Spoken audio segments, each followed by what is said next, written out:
All right, everyone. Thank you so much for tuning on in. We got a lot to get into over the next couple of days. I want to thank you so much for taking the time to tune on in. All right. Hope y'all doing all right. Let's get into it. Let's go. FDMG is coming. FDMG is coming. FDMG is coming. It's coming.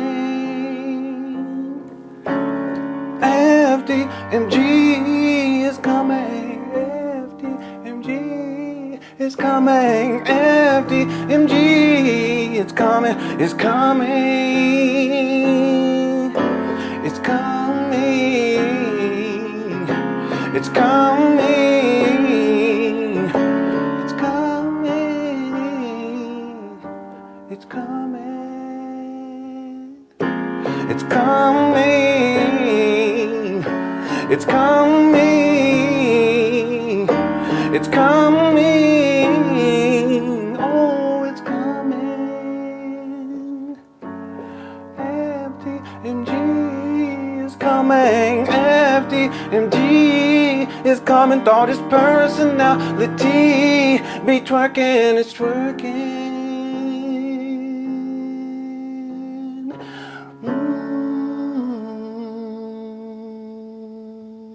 All right. All right. Thank you guys so much for tuning on in. Hope y'all doing all right. All right. We got plenty to get into, so I want to hold y'all too long because this live stream, we're going to be dealing with two very short clips, or shorter clips, I should say. Tomorrow, we should be really getting into it. Umar was recently in Jamaica, and there's some things that I want to tie to his Jamaica trip, in particular his so-called movement that he calls DACA. And then, of course, the alleged Jamaican immigrant who is sabotaging FMG here in the United States of America. See, I don't think that the people over there in Jamaica know about that. How Umar, he threw Jamaicans under the bus to try to blame a Jamaican immigrant for why it is that FMG has not opened and why it is that he hasn't gotten a certificate of occupancy. He calls it DAFA, the descendants of African freedmen in America, to delineate between the descendants of African slaves here in the United States of America versus who he calls the black immigrants from Jamaica or any other immigrant. It could be any immigrant from any island out, any island in the Caribbean. But he sure will clout chase off of Marcus Garvey whenever he can. So we're going to be getting into that tomorrow. Today, I want to get into Umar. He was on Struggle Streaming podcast again. And I want to share a couple of clips from two interviews that he did. One was on July 3rd of 2026. The other one is June 3rd of 2026. The other one is August 17th of 2026. At least that's when it came online. Okay, so I want to get into those two, and then we're going to be drawing some correlations in terms of what's happened with FGG. And point of fact, and shout out to everyone in the Good Crush Chat. Thank you guys so much for tuning on in. In point of fact, I just want to be clear that Umar's been at this a very long time. He conceptualized FDMG in 2004. And then in 2010, he posts on his Facebook page, January 6th of 2010, promises to begin laying the groundwork for the Frederick Douglass and Marcus Garvey Pan African School for groundwork for the Frederick Douglass and Marcus Garvey Pan African School for Black boys specializing in learning disabilities and disruptive behavior disorders. Will be a private school, and yes, you will pay in order for your son to attend. The grand opening was set for September 11, 2013. Now, the reason why I want to bring this up, and I've shown this so many times, I want to bring this up now is because Umar has a history of changing this grand opening date. And point of fact, what my research shows is that if we go back to from 2010 forward, Umar has changed the grand opening date many times. Okay, so these are just different years where he's changed the grand opening date. And what I've done is I've put together a list of the different grand opening date changes and started to compile this. This is all for the documentary. All right. And if you keep going forward here, 2013, 14, 14, 15, 16, and I start adding it to the lists here, and we just keep going. Let me get myself off because we're gonna need every single space that we can get on the screen, and I just keep adding over and over and over again. And by the time we get to the end, we get to here, and actually there's one more there. And at this date, right now, this is actually outdated because he's also set a grand opening for 2027. So you look at this. Remember, I showed everyone this first one right here. This is the grand opening that he stated September 11, 2013. That'd be the first one on this list. But if you go, if you just look at the list and keep going forward, you'll see that he's given at least 30, I think it's 31, and now I think it's 32. So 1, 2, 3, 4, 5, 6, 7, 8, 9. And actually that first line, that's 10 of them on there. But 9, 18, 27, 28, 29, 30. Let's just go, let's say 30. 30, at least 30 grand openings. I think we got up to 31. But this is important because this FDMG school scam, it's been going on for such a long time. And I want people to understand that Umar, he's a charlatan. He's raised millions of dollars for this school. I've already proven that. He lies about how much money he's raised. Most of the money he's spent on himself. He purchased these abandoned buildings in Wilmington, Delaware, and here we are in 2026, and not one black child has been educated. So how do you go from 2010 making this announcement, and you conceptualize FDMG in 2004, to make an announcement in 2010 that the school's going to open September 11, 2013, and then here we are all these years later, and he just pushes the grand opening date back, and here we are to we're in 2026 now, and he's already stated that the grand opening is going to be 2027. Right, so you can add one more to the list, and yeah, that's the critical question, and people are okay with this. Okay, he's received millions of dollars from black people all around the world, and there's no accountability, right? So what Umar has done over the years is if you guys look at that list, he has excuses throughout. So you can start from the first. Actually, he didn't give an excuse for 2013. He just didn't mention it. September 11, 2013. That date passed, and in fact, Umar does. I think he does an interview on that same day, September 11, 2013, I think it's an interview, and he doesn't even mention the grand opening date. Okay, he just resets. Okay, and then 2014, he starts raising money for the St. Paul's College. That's when he states that we could probably get started the following year, which will be 2015. And then every single year after that, it's been an excuse after excuse after excuse. And here we are, and not one black child has been educated. So I want to just share that with people just to get started here, because there's a couple of issues with Umar. Number one, you have Umar. He's a scam artist. He's a con man. And some people, I guess they're okay with that soul power. You know, I guess they're okay with that. In particular, I want to draw this, if we're going to tie this into what we get into tomorrow. We may even get it until Thursday, though. It depends on how much we get through today, because we got a lot. We actually got a lot. This is just one segment, okay, because it's going to be sequential here. But perhaps the individuals like in the black conscious space, they don't care about that. They don't care about that he's a con man or a scam artist. But there's other issues too. Umar Johnson, he doesn't take care of his children. Okay, he has at least 3 baby mamas. I have all the receipts. In Philadelphia alone, he only claims 2. And he doesn't pay child support on time. In point of fact, he had an update on his child support earlier this year. And he has, the dockets are extensive for for 2 of the baby mamas, the dockets are extensive. There's a 4th woman that attempted to put him on child support too, but she was unsuccessful. So for whatever reason, that doesn't matter to people, I guess. I think it's important because it speaks to character. Okay, he doesn't take care of his own children. He doesn't pay child support on time. He complains about paying child support. He's raised millions of dollars for a school that does not exist. Other issues too, dealing with Umar, he's a misogynist.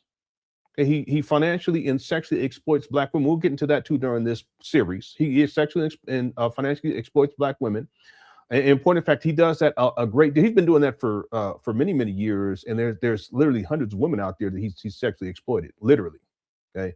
In fact, he has a propensity to seek out the women who are the hosts for events. And those are the ones that he targets. Let's be clear about that. Okay. He'll target other women who are in attendance too, but he mainly targets he targets the women who bring him out and they host him, and he uses that as a cue because he has what I call a predator protocol. We'll get into that too during this series. Okay, Umar, he's very specific in terms of how he approaches the manipulation and exploitation of black women.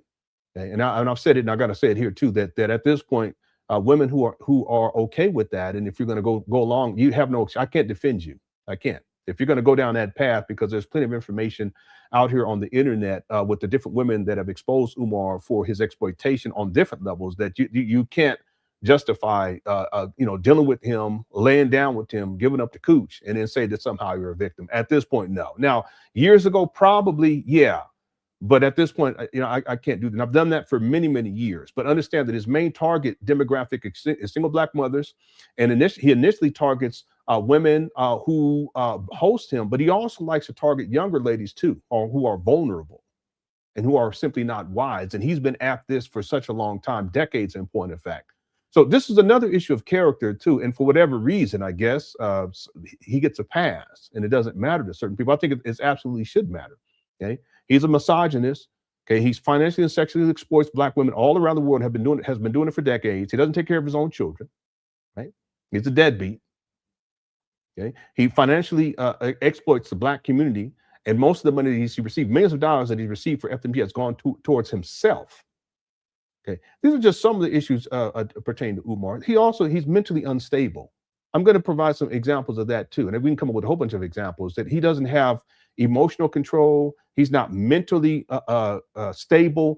He's quick to anger and quick to rage. I'll give you guys some examples of that too during this series. He also has narcissistic personality traits. Clearly, okay. He's a sociopath.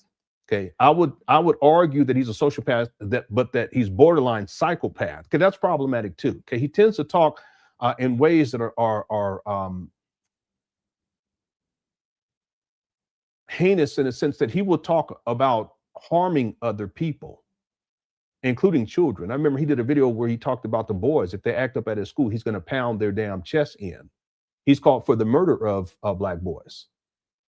He said some of them are going to sleep for good because this is the rallying cry. This is a rallying cry for the Black community, the Black males, that we're going to take back the streets somehow, and we're going to do that by unaliving Black boys. Okay, that's a sociopath, borderline psychopath. Okay, so this is another example, and I give so many other examples in terms of Umar character, how he moves, how he behaves, emotionally unstable, mentally unstable. There's a whole list that we can get into, but I'm going to give some examples as we do this, as we go through this. And I want to also bring in this element of so-called Black leaders who have organizations who bring Umar out, and podcasters who platform Umar as well. Right? Now, I'm not here to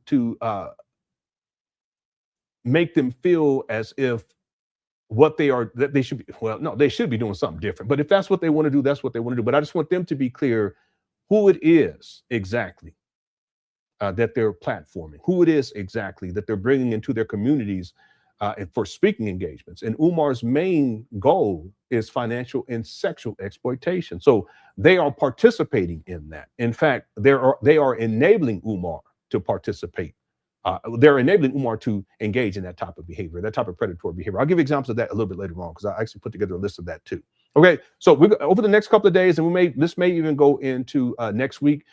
This will be a series, and we're going to go step by step. So we'll start today. We're going to start with Umar's some interviews that he did on the, I think it's what is the name of this interview? I can't think of the guy's name right now. He tried to give me a copyright strike the last time I covered some of his videos. I fought it and won.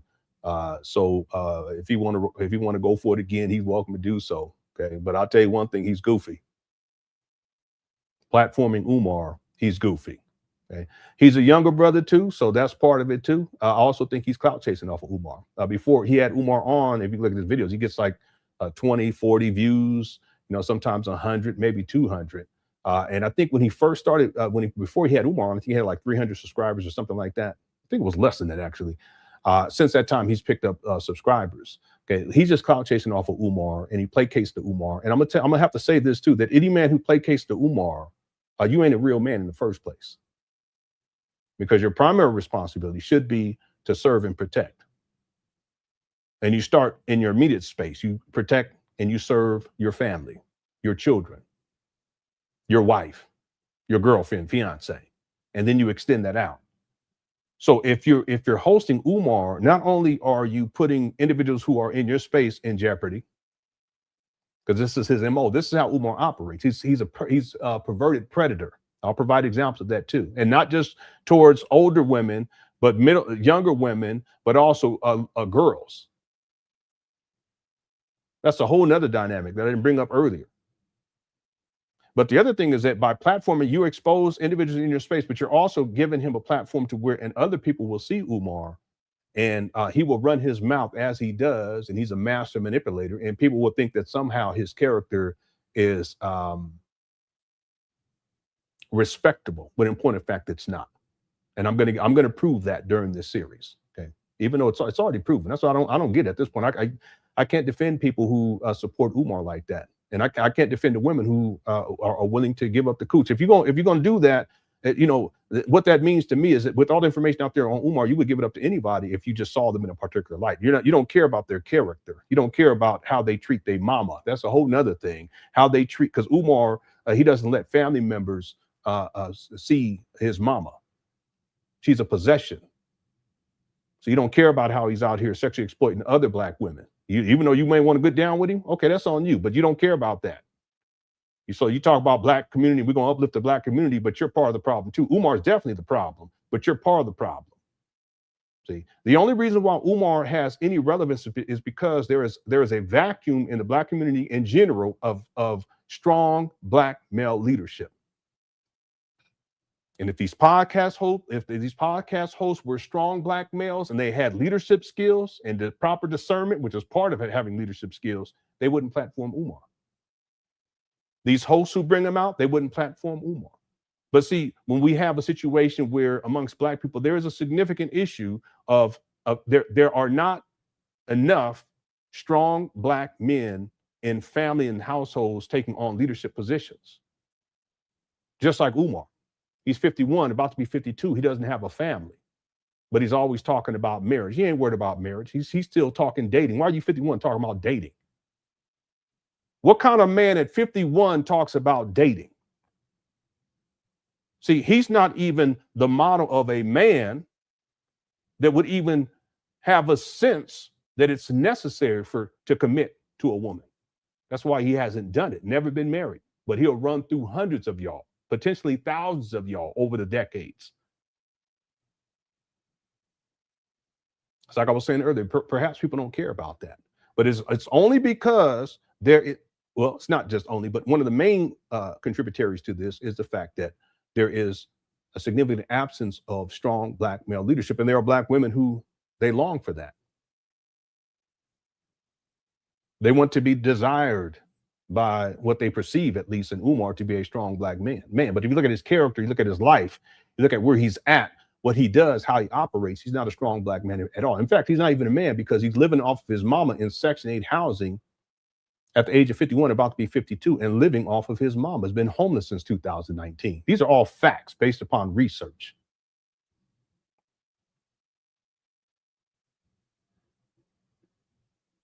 So I can go on and on. Let's get into it. Okay. Thank you guys so much for tuning in again. I appreciate it.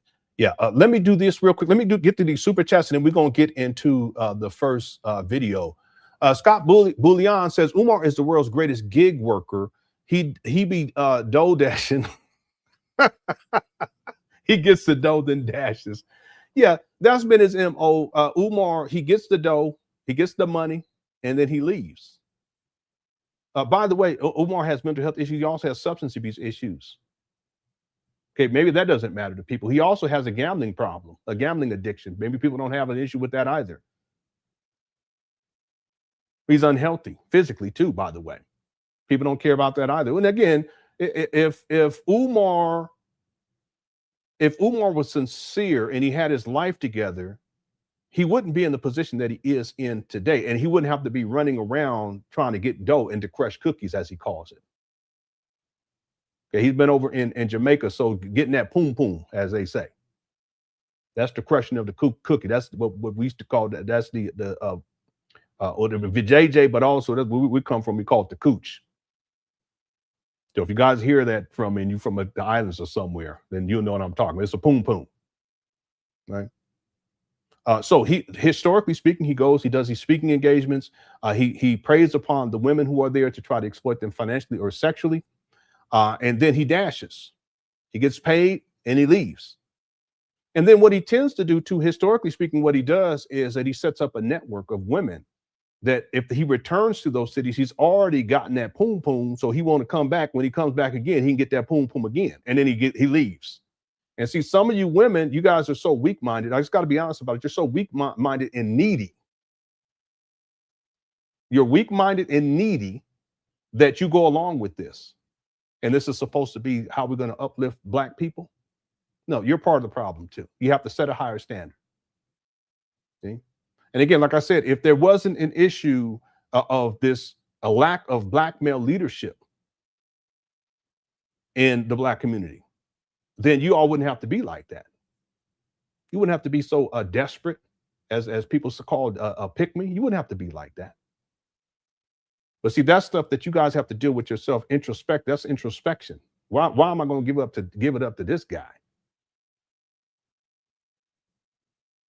If you set your standard down here, then you're going to get something around there, and that's Umar. You set your standard up there. You may have to be patient, but at least you, in the end, at least you'll have something to share, like a family or a committed relationship or a marriage. But that's what he does. He comes through, he runs through you all, as we used to say. He get that poom poom, and then he's out. He get that money, and then he's out. He's on to the next. And some of y'all, so weak-minded, that you think that somehow you're special and you're the one. No, he got hundreds of y'all. At this point, it's probably thousands of all around the world. And you think you're the special one? No.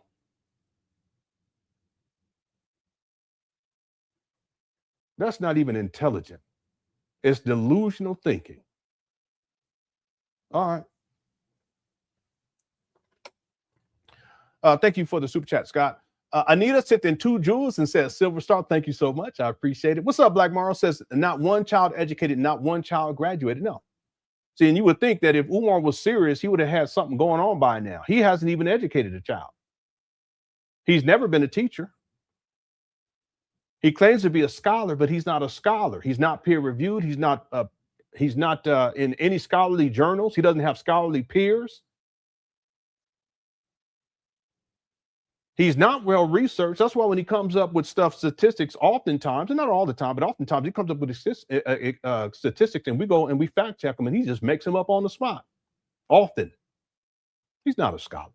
He just says that, just like he says he's a school psychologist. He's not a school psychologist either. He says he's a school principal. He's not a school principal. Y'all folk over in Jamaica, how is Umar a school principal and he over there in Jamaica? Last year when he was over in Africa for a couple of weeks, how is he a school psychologist while he over in Africa for a couple of weeks, and a school principal, and a child psychotherapist, as he calls. I mean, it goes on and on and on. So no, not one child's been educated. Not one child graduated. And if we go based upon, real quick, Black Morrow, we go based upon when Umar, when he posted this back in 2010, wouldn't there be some children that graduated by now? Because the grand opening was September 11, 2013. Wouldn't there be, could crush that, hit the one. Wouldn't there have been by now, wouldn't there have been at least a couple of children that's graduated if the grand opening was September 11, 2013? It's ridiculous. Not one child educated. Now, real quick, Black Morrow, why do people believe that Umar is like this educator? He's a school psychologist and he's a school principal. There's no evidence. Now, did he work as a school principal? Yes. And I have records of that. Francisca does as well. Yes, he did for a matter of, it was about 3 months. That was it. Now, has he worked as a school psychologist? Yes, from 2000, well, 2001 really, but let's say 2000, because that's what I think he did his intern in 2000. No, let's go 2001. 2001, he did an internship. 2001 through 2010. So it was about 9 years, and half of those 9 years, it was intermittent, meaning that he wasn't working consistently. And you can see that on his child support docket, because you'll see over and over again, you'll see generic orders. So why do people believe these things? Why do they think that he's the most requested scholar? He's not a scholar in the first place. Why do they think that Umar is this Pan Africanist? Umar's not even a Pan Africanist. He wouldn't come up with Dafa if he was a Pan Africanist. Well, the answer is simple. Umar is a pathological liar. That's another reason why it's problematic that these platforms have Umar on, because he lies all the time. Now, what we've done here on my YouTube page is we've archived all of this. Hey, I've been working on this document. I ain't been able to work on the document in like 3 months. Okay, just straight up with y'all. My schedule will be changing at the end of this month, and I'll be making an announcement about all of that. I have plans, and the focus will be to get the documentary done. I want to have the rough draft done by the beginning of the year, and then the final draft done by February 7th of 2027, which I think it was February 7th. It might be February 6th. February 7th of 2027, because that will mark the 8-year anniversary of Umar acquiring these abandoned buildings. Okay, so that's what the plan is. Okay, and I've been working up towards this. It's been a long time. Okay, but I will be talking more about that in the future. The point I want to make here is that what the research shows is that Umar currently in 2026, you want to go to 2025, 2024, 2023, 2022, he's not a school psychologist. He's not a school principal. He's none of those things, but he tells people this and he lies about it. He's not the most requested scholar because he's not a scholar. And the list goes on and on and on. Okay. So what I would ask Umar Johnson followers to do, and the people who platform him as well, is that fact check. If Umar says that he's something, where's the proof of that? Where's the proof of it? Never take a pathological liar's word for it. And what we've archived is Umar lie after lie after lie. Hit the one. We can put together a whole list of things. Let me say this right now in the Cook Crush chat. We can put together a whole list of things that Umar Johnson has lied about. And yet you Umar Johnson followers and clout chasers too, including these podcasters who have Umar on, you can't come up with 10 things that Umar Johnson has done that's substantive outside of running his mouth, which isn't substantive. You can't come up with 10 things, but we sure can come up with the list, and it will be an extensive list of different lies that Umar Johnson has told over the years, and we've archived them. Many of those lies, it's not going to be many. It's going to be a lot, but compared to how many he's told, they're going to be in the documentary too. Okay, including, by the way, the grand opening date. See, when I first started doing these Umar Johnson videos many years ago, the first episode, I think, was called "A Lie That Goes Unfulfilled Is Nothing More." Excuse me, a promise that goes unfulfilled is nothing more than a lie. And thanks, Black Mara, for that super chat. So if Umar back in 2010 promises that the school will open in 2013, that's a lie. And so every time Umar Johnson gives a grand opening date and he doesn't fulfill that lie, he doesn't fulfill that promise, then that's a lie. So here, this right here, this is 30 lies right here. And this is just dealing specifically with the grand opening date. But there's literally hundreds, if not thousands at this point, of lies that we've heard Umar tell over these many, many years. Okay, thanks, Black Mar. Let me get to these other ones real quick. CJ says, tonight's game, take a drink every time Lenon refers to Umar as a raw dog rebel.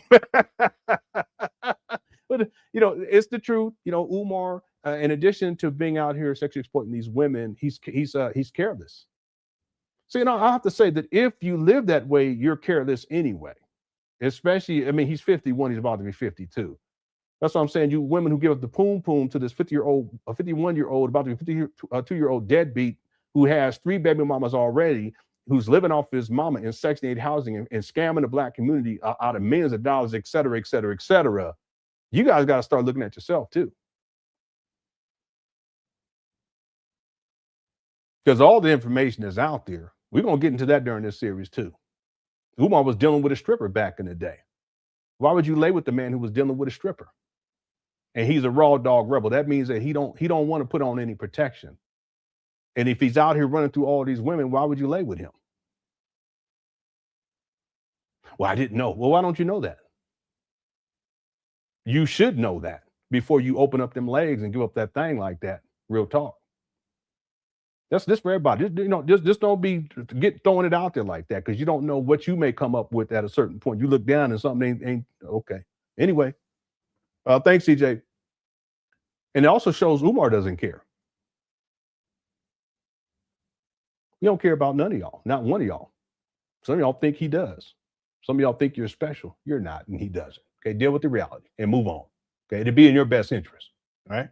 Thanks, CJ. What's up, guys? The princess. The only thing Umar cares about is sex, drugs, and cash. Yeah, Yeah. And cash is really money, is what really facilitates Umar's lifestyle. See, I have receipts where he's sent money to women that he's had sex with. And it wasn't transactional either. That's not what they gave it up, but it wasn't for the money. But he does it anyway. Don't you all think that that's weird? But the money, that's why FDMG, the scam, is so important to Umar, because that's where he's gotten most of his money. He doesn't work. He doesn't have a legitimate business. He could use a social media. But he's lazy. It's easier just to get money out of people for a school that doesn't exist and make promises that go unfulfilled for decades. I mean, it's been decades, because he conceptualized this in 2004. Okay, we're in 2026, getting close to 2027. So the cash, the money, the scam, that's what enables Umar to engage in his addictions, which includes sex, which includes drugs. Now, the sex part too, by the way, that's why Umar's always talking about it. Umar's always talking about crushing cookies. When Umar talks about you black women, it calls you pina colada, hot fudge. This is colorism in the first place. But these titles are associated with foods or treats, because he's gluttonous. He has an eating addiction too. So he equates your vajayjay, your poom poom, with treats, and he calls them cookies. And he's always talking like that. When he says, you know, we got all these different flavors, which is associated with skin colors, but he's talking about sex. What he's talking about is that your poom poom is a particular flavor that's associated with a skin color. Think about the psychology of someone like that. So if you're darker skinned, then you're a chocolate cookie, but a cookie is a euphemism. It's a symbolic representation of the vajayjay. It's a symbolic representation of the poom poom, of the cooch. Think of the psychology of someone who thinks like that. And this is a black leader. This is a scholar. This is someone that some of these women give up the draws for, as we used to say. But the money, okay, that's the means to the end. It's not about helping black boys or helping you black women either. It's about sexually exploiting you. And he uses money to do that, but also he has a substance abuse issue. We've talked about this in the past many, many times. I've already shown the evidence to prove it. A lot of the money that Umar Johnson has received has gone towards that. He also has a gambling problem. A lot of the money that Umar Johnson has received, see, the money is what facilitates all of this. Even Umar coming into some level of fame through the Hidden Colors series back in 2011, 2012, 2013, that allowed Umar to gain access, more access to the Black conscious community all around the world. And then he went on that campaign of sexual and financial exploitation. Has been at it ever since. But if you guys look at the history of Umar Johnson, though, too, I'm talking about research. What the research shows is that he was already predatory way back in the day when he was in college. He's still predatory. I'm talking about undergraduate, graduate. And obviously when he was pursuing his side, he spent 20 years. Okay. But let's be clear about something. Even in 2026, he's predatory, because this year there's a young lady that came out and said and alleged, and yeah, she has a receipts for it's not even alleged. She took care of Umar's mama. This is another thing. He uses you black women. This is another exploitation. He uses you black women to take care of his mama when he's supposed to be the primary caretaker. He's supposed to be given the services, right? And he's paid for it while collecting millions of dollars, living off his mama, because his mama has housing. He doesn't have housing. He hasn't had his own house, own residence since 2019. He's been homeless since. I have the receipt. I can pull it up and show it to you guys right now. He was facing eviction back in 2010 at the same residence. That's how I know that he was there for at least 9 years. At least 9 years. But he resolved that one. But the one in 2019, he doesn't resolve. Why not? He's raised millions of dollars. He takes $400,000 out of the money that he had collected up until that point, up until February 2019. He puts that on these trap bandos in Wilmington, Delaware. He calls them schools. Those are abandoned buildings. He calls them FDMG. 400,000, but he said he was at $1 million back in 2016. Where the rest of the money goes? Why doesn't Umar have at least $600,000? At least, we're not counting 2017 or 2018 collecting donations. Why doesn't he have at least $600,000 so that he can pay his rent? Well, exactly this. Just what I was just describing. And he's also irresponsible. It's other people's money. He has no skin in the game. That's why he always has different clothes on, different dashiki. He spent a lot of money on clothes. Different ornaments, the wrist things and necklaces and fitted caps and dashikis and the sports attire. Even though he tells black people we're not supposed to be buying that kind of stuff. And the Nikes, we're not supposed to be buying that because that's not black power. Okay, that's not that. You black people, you guys have all this money, and black people, and I'm so disappointed in y'all because you should be that we have so much money and you shouldn't be wasting money on these types of things, right? But Umar will take your money and he uses it on those things, and he tells you that you're not supposed to use them on. Diabolical. So this year, this will get back to the point. This year, another young lady comes forward who took care of his mama while he's out traveling and doing what he does. He's supposed to be the primary caretaker. She also, and that's not even alleged. That's the statement of fact that she went because she has video and everything. But she also alleges that they were intimate. Well, and from what I remember, she was 23 when that took place. Umar would have been somewhere in around the age of 48 at the time. Why is a 48-year-old having sex with a 23-year-old, and this 48-year-old is supposed to be about black power? Supposed to be about uplifting the black women in the black community and taking care of the black women and blah, blah, blah, blah, yakety yak.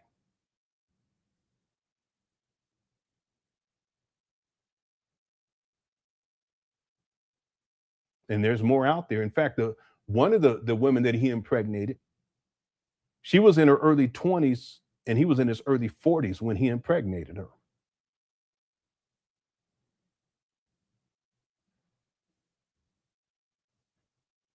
But you see, the cash is what enables all of that for Umar. That's the main thing. And then also how people prop him up on their platforms, and including the black conscious space that bring him in. So, real quick, someone had said recently, I wish I had saved it, but they posted a comment and said, how is your videos on Umar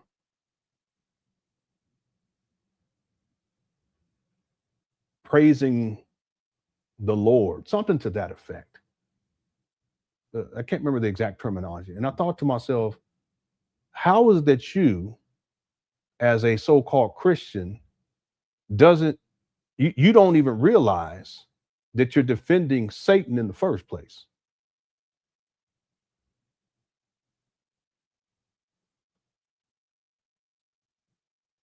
You podcasters who have Umar on and you defend Umar, how do you defend someone who is nothing more than a minion of Satan? And I'm assuming that you're Christian. You're probably not, though, because if you were, and I'm not here to shade anyone, because I'm not religious, but I'm not here to shame anyone, but if you were, you wouldn't have nothing to do. You would have nothing, absolutely nothing to do with Umar. Not to mention all the dark shit he's into, the dark spiritual shit he's into. That's why I call Umar the great deceiver of our time in the black conscious space, because he has a lot of people fooled, including Christians. He talks so poorly about Christians. And y'all don't want to hear me. He calls himself the Black Christ. But y'all don't want me to pull up what he said about Jesus.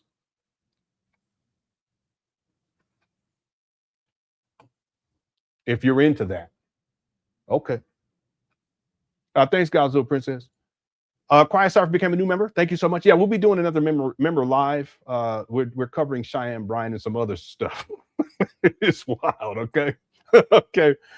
Thank you, Quiet Cypher, for becoming a member. Enterprise says, what kisses me off or pisses me off is that the black pass he gets because of Hotep quotes in historical facts. How does that trump lies, stealing, and fraud? Umar says, yeah, that's a critical question. That's what I was referring to earlier. If people look at the totality of what Umar is and how he operates, why does he get a pass? Because people can't give me 10 things that he's done that's substantial. They can't do it. Outside of running his mouth. Give me 10 things. But somehow he gets a pass, even though most of what he does is disparage black people. Listen to Umar talk about black people, it's always negative. He lies, a pathological liar. Okay, he's stealing with this school scam. There's still no school. Not one black child's been educated. Okay, we're talking 22 years later since he conceptualized it. We're talking 16 years after he made the announcement that the school was going to open on September of 2013. We're talking, it's about to be 13 years late, the school itself. Right? We're talking 12 years since he started to raise money for the St. Paul's College. He was raising money prior to that too, by the way, even though he lies about that too. That's another lie that Umar Johnson tells. And of course, we're talking 7.5 years since he acquired these abandoned buildings. How do you acquire abandoned buildings and sit on them for 7.5 years, still collecting money, and not one black child's been educated? He's not even done with renovations, even though that's another lie he told. Okay, he told it in 2023. He said the school was open in 2024. Then he said it twice in 2026 that the school renovations were complete. The renovations ain't complete. He lies about everything, not everything, but a lot, most of it. Umar, he's a pathological liar. Okay, but he gets a pass. It's unfortunate. Okay. Thanks, Enterprise. What's up, Seth? Seth says Winnie the Pooh's grandmama's name is Pooh Nan. Cut it out. No, it's not. I want to go fact check it, but I don't think it's necessary. Thanks, Seth. I hope you're doing all right. CJ says, now you know introspective is too big a word for an Umar groupie to comprehend. No, it's not. It's not. It's not. And I have to say this, that Umar does. He has groupies. He has groupies. He has a name for them. You didn't want to take a guess what he calls the groupies? It's diabolical. I mean, women, you gotta raise the standards. Okay. And then us as men, I'm talking about men who have character, we should speak out against this type of behavior dealing with Umar. But you got to raise the standard. And it's okay. It's okay. Raise the standard. No. He doesn't call them cookie suppliers. No, it's not Umarion. Stop. You got to stop playing. Yeah, there it is. Okay. He calls them, what's up, Larry? He calls them Germaniacs. You know how Hulk Hogan had Hulkamaniacs? Back in the day with Umar, that's a lot of his childhood imprinting comes from WWF, WWE, and movies, because he used to sit in movie theaters for hours on all throughout the day watching movies. So his imagination is out of control at the age of 51, about to be 52. He's in a state of arrested development. But Hulk Hogan had the Hulkamaniacs. Well, Umar, he calls his harem. He got a gang of them too, all around the world. He calls them Germaniacs. What does that tell you? Who thinks like that? You're supposed to be this upstanding man and this black leader, and it's about respect and the black woman is God and all this talk. But he calls these groupies Germaniacs. Okay. Baba Hogan can attest. All right. Okay. Thank you, CJ. And I mean, anyway, I was going to speak to introspective and introspection and all this stuff, but you guys go listen to some Stevie Wonder, okay? Thanks, CJ. Dow says, dang, Leonard, we're going to get GTA 6 and FDMG before that.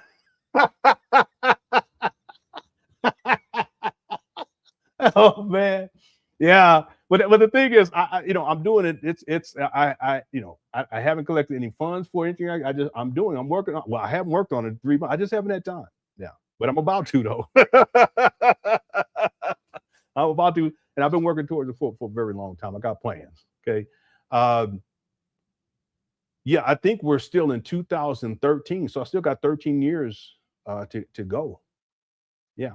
And my plan is that every 2 weeks to release another segment, which would mean about a year. And so, is that the math? 8, 2. No, that's not it. It would have to be 3. Anyway,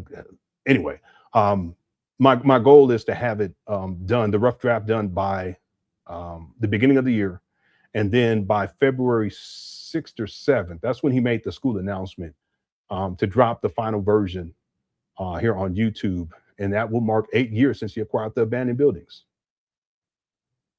Anyway, thanks, Dallas. All right.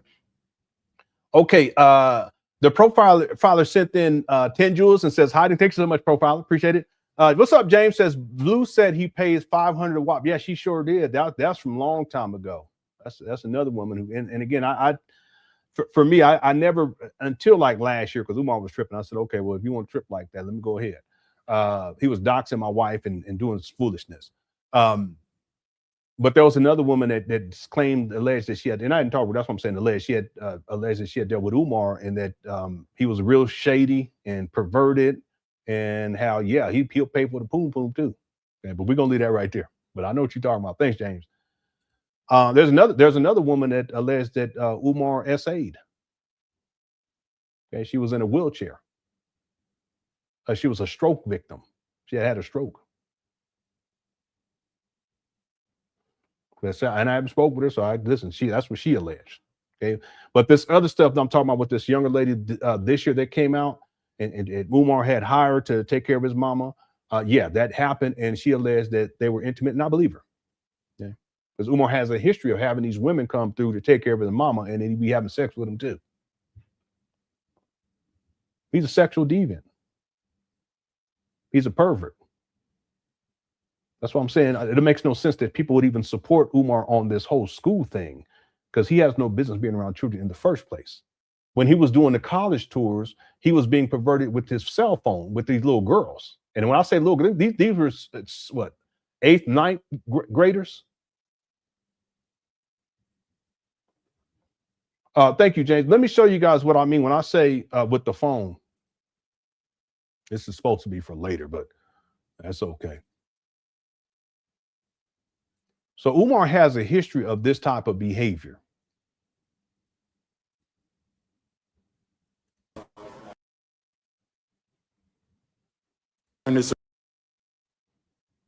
See how he starts his live stream? And listen to what he says. Let me turn this around, because they're going to say I'm looking at the queen's shapely figure. So let me turn this around.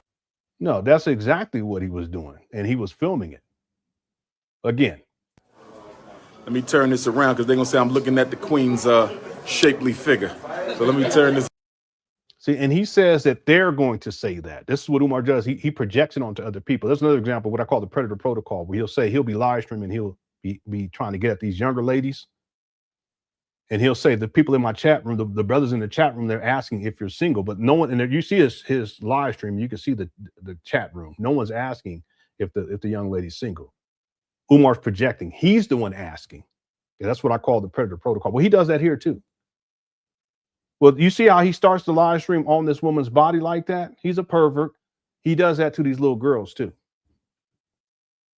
during these college tours. Okay, and I can't show it, but you guys gonna have to take my word for it. He's a pervert. And of course, let me give you another example, because we've talked about this many times in the past. This is when Umar was on an airplane, February 27th, then around February 27th of 2024. And what he was doing with his phone was, whenever this flight attendant, and not just this flight attendant right here, he would put the phone on her backside whenever she would walk by. He would also put it on this young lady sitting next to see him right here? He's a pervert.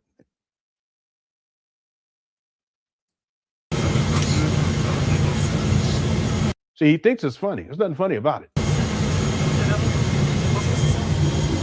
See how he tries to move the camera away? Now, we've played this many times, so we're not going to get all into this during this live stream. But while he's sitting here and he does this, he starts rubbing on himself, on his inner thigh. You see how he's putting it on this young lady over here? Same thing.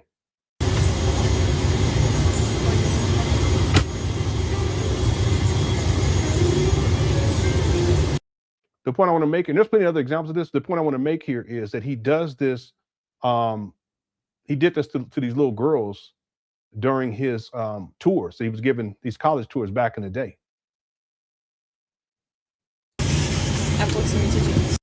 Okay, and I give plenty of other examples too, by the way, of this that I can pull up, because I have them all archived. I either have them archived as peeping Tom, because this is his behavior.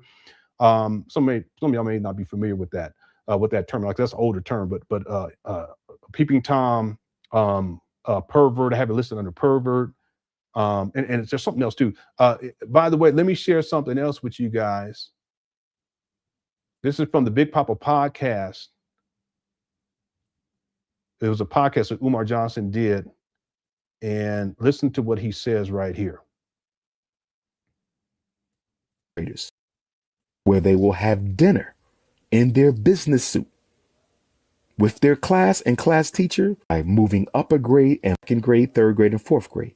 Next year will be first grade through fifth grade. Our third year will be kindergarten through sixth grade. Listen carefully. Our fourth year will be pre-K through seventh grade. Our fifth year will be daycare through eighth grade. And then it's just a matter of time before we flesh out the high school. That is how we operate. As I said earlier, there will be a long day for every grade. The long day for second graders, where they will have dinner in their business suit with their class and class teacher and their school principal, will be Tuesday. Third graders, their long day will be Wednesday. Fourth graders, their long day will be Thursday. Your students will be dropped off to their homes following the dinner and fireside chat with Dr. Umar Johnson. The fireside chat is a post-dinner activity where your sons and I will cuddle near the fireside.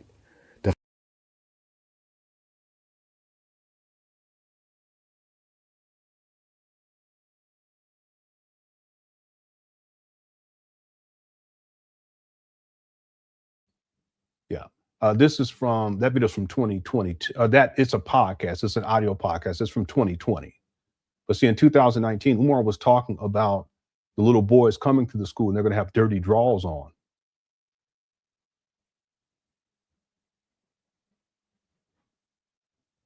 He tends to talk about little boys' underwear. Because in another video, he was talking about they're going to teach the boys. This is something he said, something about Marcus Garvey. We're going to teach the boys how to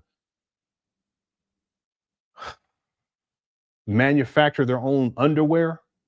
And he says, yeah, I know they're going to struggle with it at first, and their butt's going to be hanging out. Something crazy like that. I'm paraphrasing, but who talks like that? And then there's a video where he talks about the little girls who are going to be attending FDMG and how they're going to need to be taught how to be around boys, because basically, in essence, when I can pull up the video, he's saying that they're fast. That's the term we used to use, like they're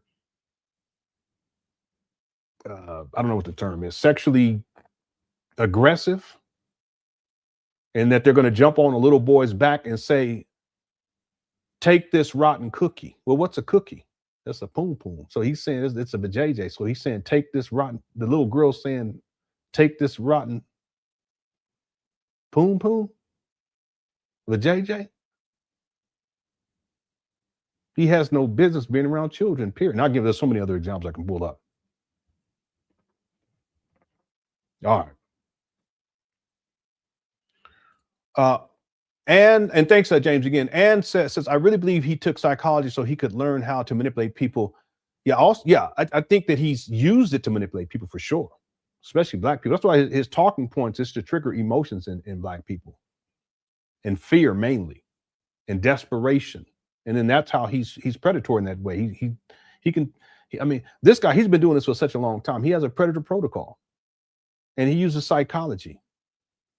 You know, I also think that Umar got into psychology because he's mental himself, and he's trying to figure out a way, whether it's conscious or unconscious, probably unconsciously, to figure out a way to correct his own mental health situation. But for sure, and he has used psychology to manipulate Black people and to take advantage of Black people and to prey upon Black people. Even Umar, it's a psychological ploy. When Umar says that he's related to Frederick Douglass, it's a psychological ploy, because he knows that Black people are going to hear that and they're going to assume that somehow he's great too, or that somehow he's special. And Umar is so tied to his identity and him feeling special. But his daddy took a DNA test, and the DNA test came back that they're not related to Frederick Douglass. That was in 2018. Umar's still lying about that in 2026. And Umar knows the truth. I know the truth. Anyone who's been around, I showed the receipts. I can pull it up and show it to you guys. His daddy even did a video. I don't have the video, but he did a video where he talked about it too. But he actually did a post. I have the post where he and we'll get into this later.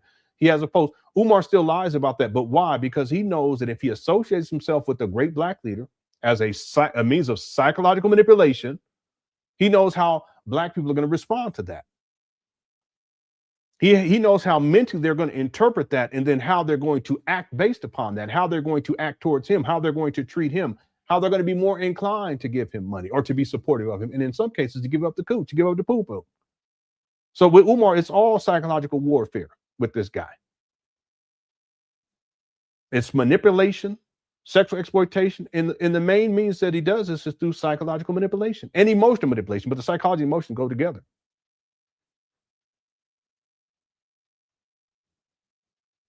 The idea of a school for black boys, when Umar never intended of opening up a school for black boys or for black girls. It's supposed to be a boarding school for black boys and girls. It's all about psychology, because Umar knows that black people, there's a lot of black people, I should say, that are desperate. And there are a lot of black women who are desperate because they have sons and the fathers aren't around to these sons. And so they have all these fears and all these anxieties about their sons and the school to prison pipeline and misdiagnoses and so forth and so on.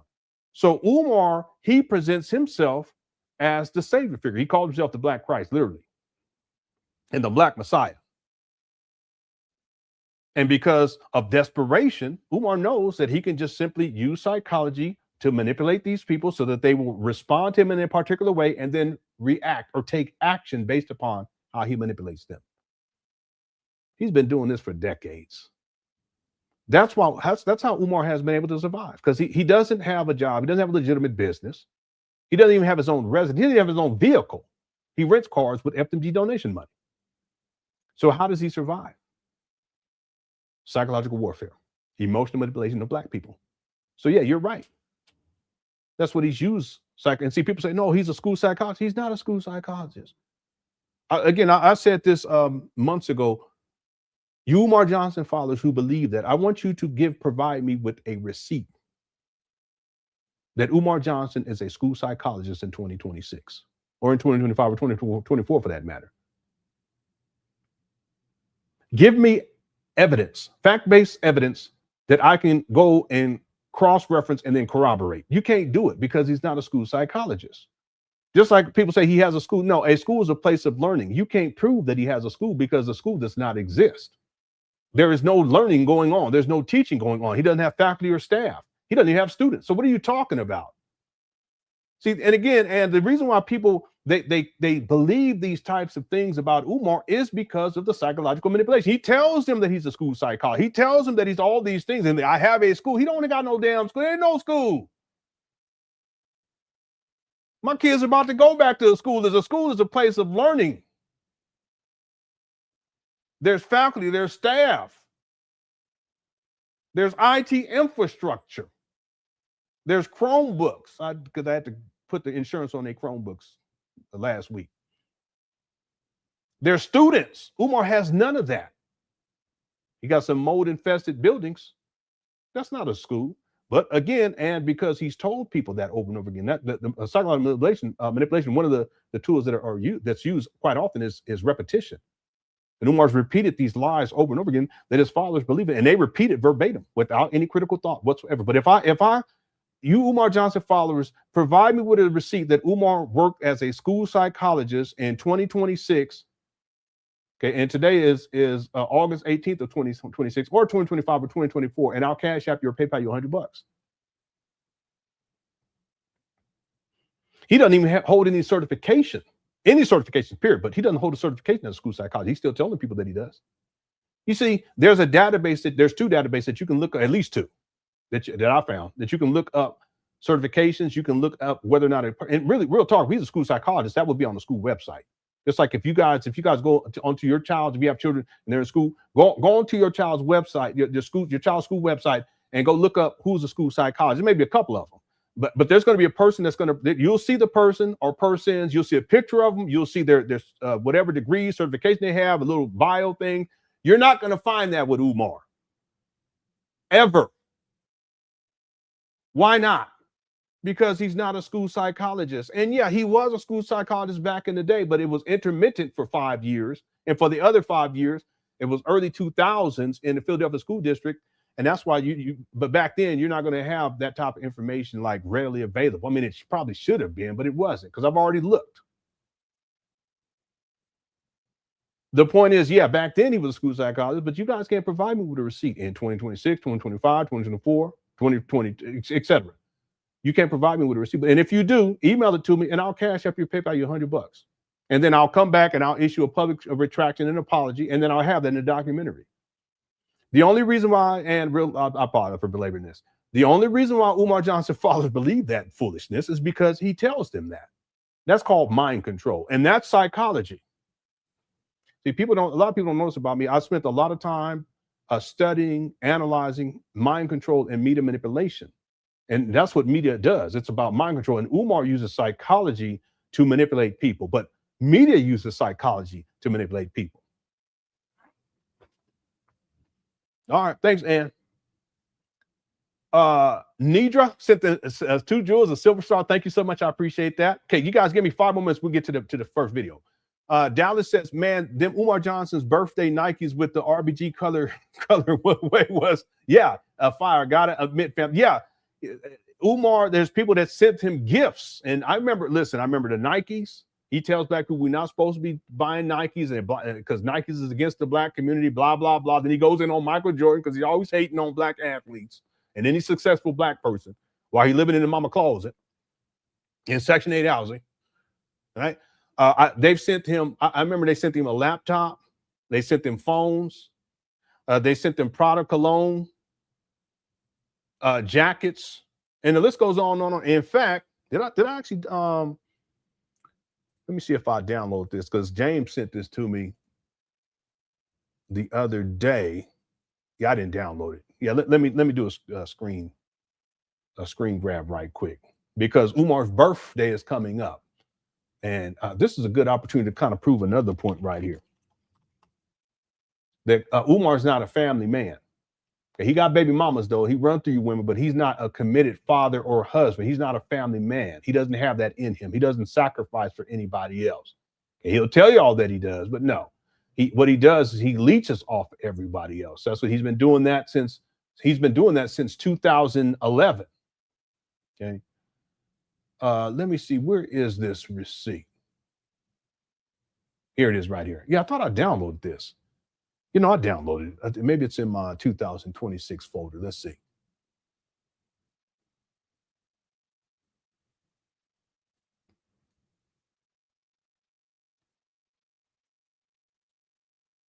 Nope. Okay. I know I downloaded it, but I guess I didn't save it where I was supposed to. Yeah, I'll do this real quick. And he posted this yesterday.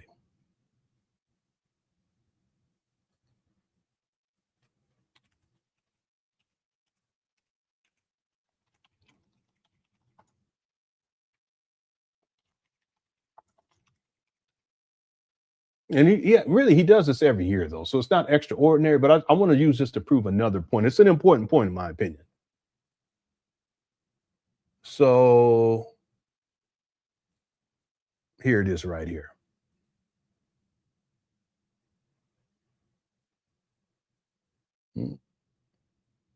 Oh, it didn't work. Hold on one second. Let me try again. Yeah, here it is. So he posted King Kong Consciousness, birthday gifts for Dr. Umar Ifatunde. And he's given his P.O. box in Philadelphia. Okay, that's, boy, I tell you, this is a problem, because I'll explain why in just a moment. He puts his birthday on there, August 21st, and then he puts his PayPal.me, and it's under Umar the Psychologist. He's been using that PayPal account for a long time, and he's collected donations for the school using that PayPal account as well. He has another one as well. And then he has Venmo.com, and he has Dr. Umar Ifatunde. Okay. The point I want to make here is that Umar, at the age of 51, he's about to be 52. He doesn't have a family. He doesn't have a wife. He has children, but he don't take care of his kids. but he doesn't have anything in his real world life. Okay, virtually is different, but in his real world life, we're in, people are going to give him gifts for his birthday. Family members. You guys know he pulled a gun out on one of his brothers sometime in and around 2020, 2021-ish, sometime around there. That's what his nephew, I interviewed his nephew. So in terms of family cohesion, he doesn't have that. And he's always asking the Black community for things, including now, and it's not just now, but we're talking about the other day, yesterday, he's asking for birthday gifts. And people have sent him all kinds of things, including, like Dallas was saying, Nikes. They've sent them cell phones. They've sent them an iPad, cologne, and the list goes on and on and on. Clothes, all kinds of stuff. There's a whole lot of stuff. I just can't remember. It's been a long time. I haven't even really thought about that in a while, Dallas, but it's true. And he's doing it again now in 2026. But see, if he had a wife, if he had a family, if he had even a community, I'm talking about in the real world, and I'm not talking about his harem, the cult that he has, by the way, that's what is it, 2.5 blocks from these trap bandos in Wilmington, Delaware. He calls FDMG because they have a building for that too. So it's interesting, they got that building set up for the cult, and it's ready to go. It's renovated, and they had a grand opening. What was it, last month? Yeah, it might have been this month, but last month, I think. It could have been early this month, end of last month. But Umar hasn't opened up these trap bandos yet. And those are his cult followers. 2.5 blocks. And they're into that dark magic shit or whatever y'all want to call it. So the point I want to make is that he doesn't have family. He doesn't have a wife. He doesn't have children that he's taking care of, and they're together, so that when his birthday comes around, he gets online and he begs for stuff. But that's because, well, number one, he's greedy. He's used to having people give him shit for free, even though he don't do nothing except run his mouth. Again, Umar Johnson follows, give me 10 things that are tangible and real and quantifiable that Umar Johnson has done that is significant for the Black community. You can't do it. Just 10 things. Okay. So on one hand, he's used to begging. He's used to getting things for free. So that's why he gets on and he posted that yesterday. But the other issue is that he doesn't have a family institution at the age of 51, about 52, where in those types of things will be part of a celebration. He doesn't have that. Well, what does that tell you about Umar? See, Umar is non-committal. When Umar says things like, I'm looking for a wife, no, he's looking for more women to have sex with. And he says two so that he can tell one woman, hey, listen, you're the one. And then he tells them to be quiet. Don't tell nobody about it, because that way he can go tell other women that they're the one too. At least they're the number one, and don't tell nobody about it, because then he can still look for other ones. But see, he don't want all these women talking, because then they all realize that they all getting played. That none of them are the one. They just a pump and dump, boom, boom. That's all that is. You are dumping. Let me stop. Anyway. I'm telling you, Umar, he's crafty. That's why he don't like women talking. He said he don't like his women to talk. He said, you talk too much. Yo, that's because he don't want them sharing information, because enough of y'all share information, y'all going to realize very quickly that he ain't nothing more than a male hoe. That's all. That's why he got all these baby mamas. Just in Philadelphia alone, he got 3. It's extremely probable that he has more around the world. Okay? Anyway, thank you, Dallas, for the super chat.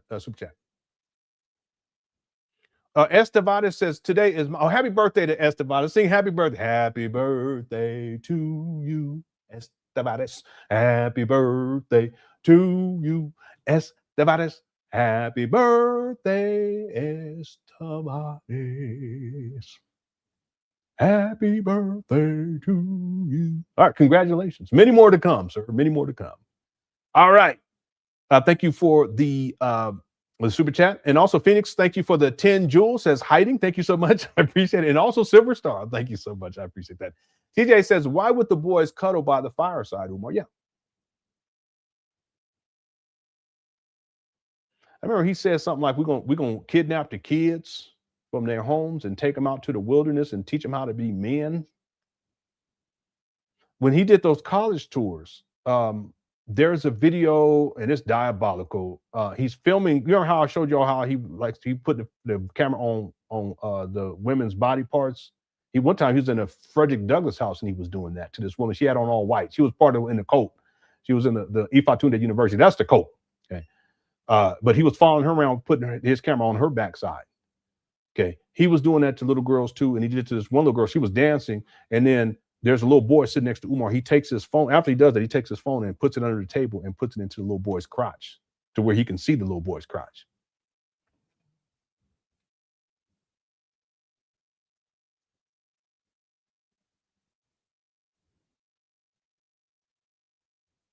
He ain't got no business being around children, period. Those videos were on his Facebook page, but last year, the Facebook cleared out all old live streams. But by that time, I'd already downloaded them. Some of them you can still find on YouTube too. And if you look carefully enough, you'll see what he's doing. I don't know if that one is on there, because they were at like it was like an amusement park type of thing, and they were eating ice cream, waffles, or something to that effect, and they were sitting at this table. Little girl was dancing, and Umar, I'll tell Umar projects. He'll say someone else is saying something, like when he was the Predator Protocol. He'll put the camera on a young lady, usually a light-skinned young lady. Okay, he'll put the camera on her and say, "The brothers in my chat, they're asking if you're single." And when I say young, I'm talking about these are 18, 19, 20, 21-year-old. Okay, he's 51, about to be 52. Well, he did the same thing when he in that one video I was just referring to. The little girl's dancing. He put the phone on the little girl, and he says, the little boy that's sitting next to him. Let's say his little boy sitting next to him. Name is Michael. He says, Michael says that the police they're going to come and arrest you for those short shorts, for the short shorts that you have on. Okay, Michael never said that. No one said that. That's Umar projecting. He's thinking about her short shorts, and he's recording her too. He's the one who's asking that, or who's saying that, because that's what he's thinking about, in them short shorts. He has no business being around children and talking about you need to color with the boys. All that stuff. No, listen, y'all do what you want to with your kids, but up around here, that ain't happening. Okay, thanks, TJ. YouTube5 says, sung to the tune of the ending of Frosty the Snowman. I don't know the ending of that. Bumpity bump, bumpity bump.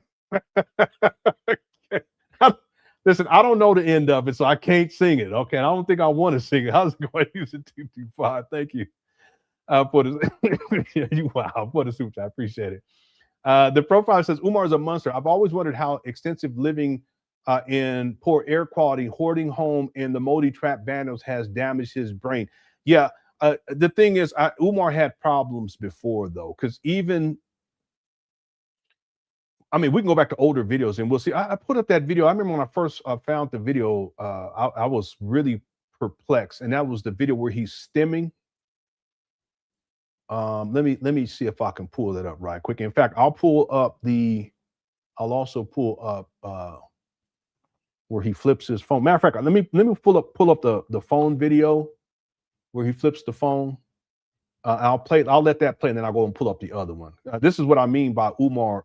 He ain't got no business being around children, but he's a hoarder. And that's a mental health issue. He has extensive mental health issues. Okay, and then he also has disorders. It's a narcissism. Okay? Here it is right here. For male. And this is, for context, this is Umar, and this is May 25th of 2019. So this is three months after he acquired the abandoned buildings in Wilmington, Delaware. He calls FDMG. And Umar, this was his residence. He had been there since at least 2010, because he was facing eviction back in 2010. But he also faced eviction at the end of 2019. He didn't resolve it and have the paperwork for it, and he got evicted out of this particular residence. The stuff that you see behind him, he ends up putting all of this inside of the large gym up there at these abandoned buildings, and it's like filthy and trashy in there too. But let me show you guys this, and then we go pull up this other video. Strong alpha male, send those resumes in. FDMG resumes at gmail.com. FDMG resumes at gmail.com. FDMG resumes at gmail.com is what we're looking for. My thing is see this? He's a hoarder. He lives in filth. And he ends up taking this stuff that's here. He just takes it over and just dumps it into the abandoned buildings in Wilmington, Delaware. Strong alpha male, send those resumes in. FDMG he doesn't put it in storage. At gmail.com. FDMG resumes at gmail.com. FDMG FDMG resumes at G. Yeah, I'm just amazed that I mean, it's stacked up against the wall. And this stuff in here, when he gets evicted, he just takes it and he doesn't throw stuff away. I'm sure he probably, let me take that back. I'm sure he had to throw some because a lot of this is just trash. But in terms of his belongings, he takes it and he puts it inside of the abandoned buildings, what he calls schools. So he turns it into his own personal storage. Look. Peace and love. I'll mute the audio. So all these books, as he was complaining about this, about his books being vandalized, and this vandalism is old. Okay, there's dust on top of this stuff. So this is stuff he put in here. This is all of his stuff. I'm talking about on the right side, at least my right. And on the left side from 2019, that gym was largely cleared out. But in 2025, last year, Umar, he does this video to show all of this filth. This is his stuff. Suitcases. Okay, a bookshelf. That's the same bookshelf that was behind him right there in the other video where he flipped the phone. Okay, all of these different pictures and picture frames. This is all his personal belongings. See how there's dust? He tried to act like this just took place. No, there's dust on top of everything. Okay, this stuff goes back to 2019. Okay, books. And look, if you look on the other side, 2019, you don't see any of that stuff. And this is lined up. So if you look behind the lady with the, she's still around too, one of Umar's groupies, throwing up the Black Power fist. If you look up there where her fist is at, that yellow. Okay, if you look on 2025, you see that same yellow back there.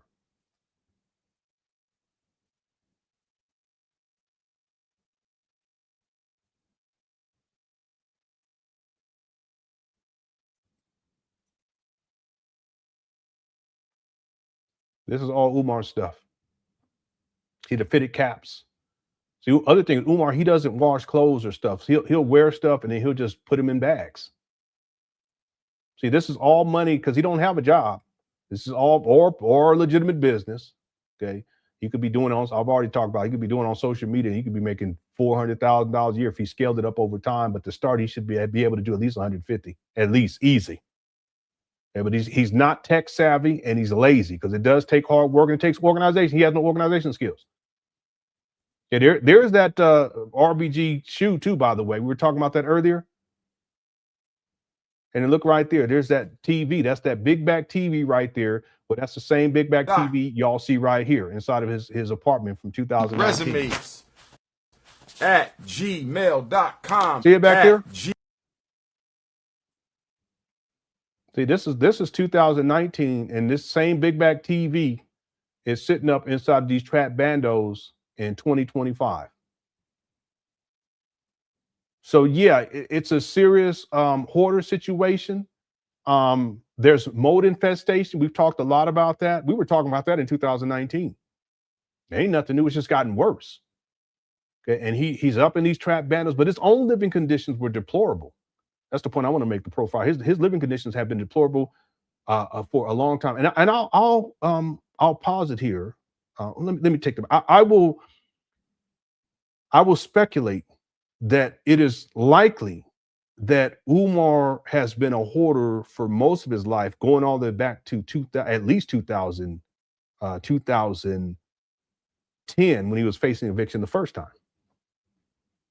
Because this isn't anything new. I don't even see how a person can get that amount of stuff like that and just stack it on top. I mean, I don't know, how long does it take to get to that? Anyone in the chat room, you have any idea? We got about 800 people. I was going to say 200. We got about 800 people in the building. If you guys can hit that like button, I appreciate it. Our goal is going to be 500 likes for this live stream, and then there's also a poll question. Okay, so if you can answer that poll question, I think it's when will Umar Johnson open FDMG in 2027? So make sure you vote on the poll. I don't know how long it would take for an individual to get all of this trash and filth piled up like this. It has to be years, I would think. So the point I want to make the profile is that he's been living like this for a very long time. In fact, when he moved to his mama's place in 2020, it was a hoarder situation there too. Okay, he flipped his phone here. And again, this is Umar's stuff. Okay, there's an Egyptian book down there with the Egyptian cover, at least looks like hieroglyphics or medu netter, beard oil or some type of oil. There's a sack of potatoes. He has a tripod thing that he sits in there. This is in mama's closet. Okay, that's all of his clothes. That's not his mama's clothes. His mama can't even go up the stairs. Okay, this is all his mama stuff. He's taken up over the whole upstairs, and it has his mama living downstairs, and she's wheelchair bound. It's just, again, he's been living like this for such a long time, So to get back to your point here, you wondered how extensive living in poor air quality, okay, and hoarding home, okay, yeah, and then of course I've just showed you that, and then the multi-trap bandos has damaged his brain. Yeah, but I think Umar has had mental health and psychological issues for a very long time. In fact, let me see if I can find this one, and we'll move on. Yeah, here. How do I have this? I think it's, yeah, I had to think about how to archive this. I remember I found this while I've been researching, and this is from 2016. And for context, Umar, he was about to be speaking. And like I said, Umar doesn't have like a traditional family. And he doesn't have, because he doesn't know how to build relationships. Right? Everything with Umar is about what can I get out of people? Because everyone is a narcissist, what they call a narcissistic supply. Okay. So when Umar when he has anxiety, because he has anxiety issues, he has ADHD. He's admitted that, even though he says it doesn't exist. The psychology of that is interesting too, because he says ADHD is ain't no daddy at home disorder, but he didn't have a daddy at home. But then there's times where he says he did. No, he didn't. Okay, but he said the reason why he says ain't no daddy at home disorder is because he has it. But then on the other hand, he says that he had a father in his life, and so for some reason in Umar's mind, that's how he says, "Hey, listen, it doesn't exist because I had my daddy in my life, even though his daddy wasn't consistently present in his life." Okay, it's really conflicted with the psychology is really interesting. But on top of that, I think Umar, he's just unwilling, most of the time at least, he's unwilling to admit that he has this issue, and this is part of the issue what we see with the hoarding and the living in filth and trash all over the place. But I remember I found this video where he's about to speak, and he's dealing with the anxiety. Okay. He's dealing with the anxiety. I think, in my opinion, I think Umar, and I'm not a healthcare professional, but I think he deals with anxiety. I think that sometimes that anxiety gets really, really bad, and he starts to get the depression. Okay, and I've heard him talk where he starts thinking unaliving himself. Okay, but there's other issues too. The emotional instability. He's oppositionally defiant too, by the way. Okay, and the list goes on and on. But I want to show this to people, because when I saw this, I was genuinely shocked. Okay, so the context is he's about to be speaking. He's sitting like backstage in a room, and he starts live streaming. And the question becomes, why does he live stream in that moment? Well, because he's dealing with the anxiety. It's getting too much, and so he goes online because that's what makes him feel more comfortable to a certain degree, because he's connecting with people virtually. See, he doesn't have family. He don't have someone he can call, like a wife, and say, "Hey, listen, I'm dealing with this right now. Can you talk me down?" He can't. He don't have that.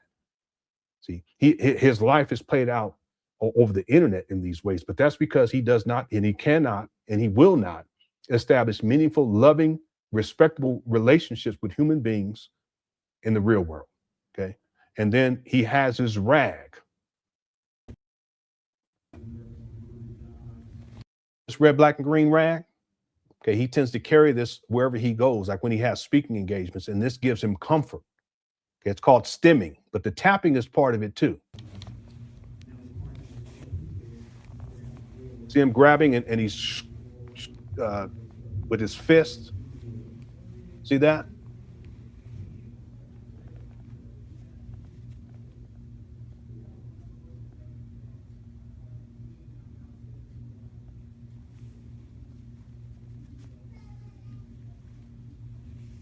Yeah, when I first saw this, I did not know what was going on. Like I was genuinely shocked, but then I figured it out. I didn't know that it was called stimming until last year.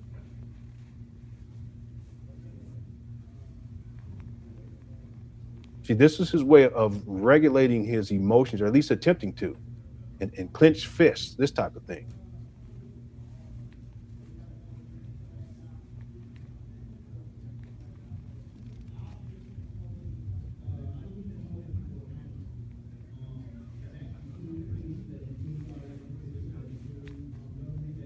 And the tapping.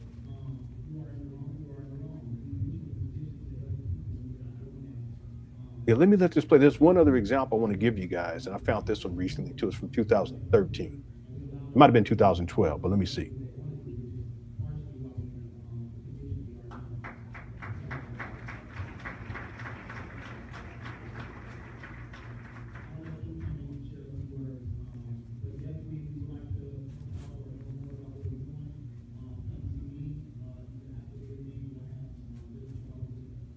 Yes, 2012.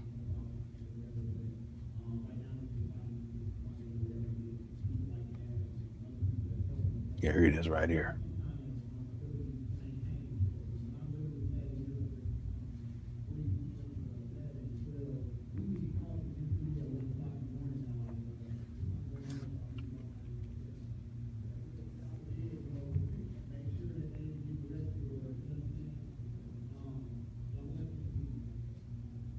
Hey, give me 1 second.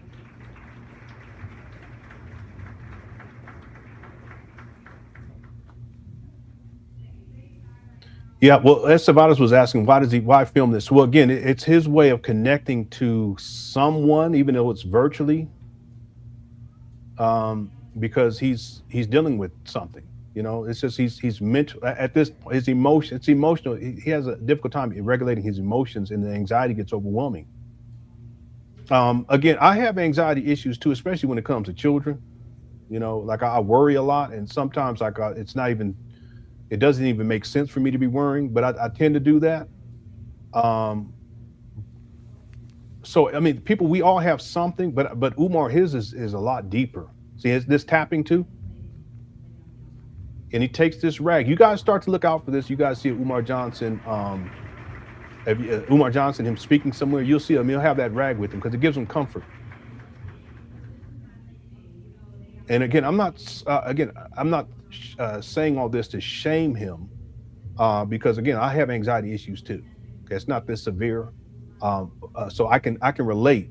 But what I'm getting at is that Umar's his mental health in extreme ways, it's problematic. This is just one thing right here. Again, the narcissism, the grandiosity. There's been times where he's done live streams and he says he's seeing things and hearing things. And I'll just say this one, to give this one example. He's hearing things and seeing things, and he's live streaming, and no one else can see or hear any of that. It's just him seeing and hearing that. One time he said he saw footstep. It was a footstep in the snow that wasn't there before, and he's live streaming the whole time. No, there was no foot. No one was walking over there. And he said he heard it. No. Okay, and then what happens is someone walks in and he cuts the live stream. Okay, so he was just going through it at the time. Let me give you guys one other example, because this is the red, black, and green rag. You can start looking out for that when Umar does speeches. This is from 2012, January 17th, Intermarch, January 17th. And notice Umar, it's Umar Johnson's side D. He didn't have his side D. January 17, 2012. He didn't get his ID until November 14th of 2012. He's misrepresenting himself here. But watch this. You see, if you guys look at the podium, there is there's a red rag. Is it the right term, rag? Y'all let me know in the chat room. Is it rag? I think it's a rag. Or we can call, I don't know, a cloth maybe. But it's sitting up there on the podium.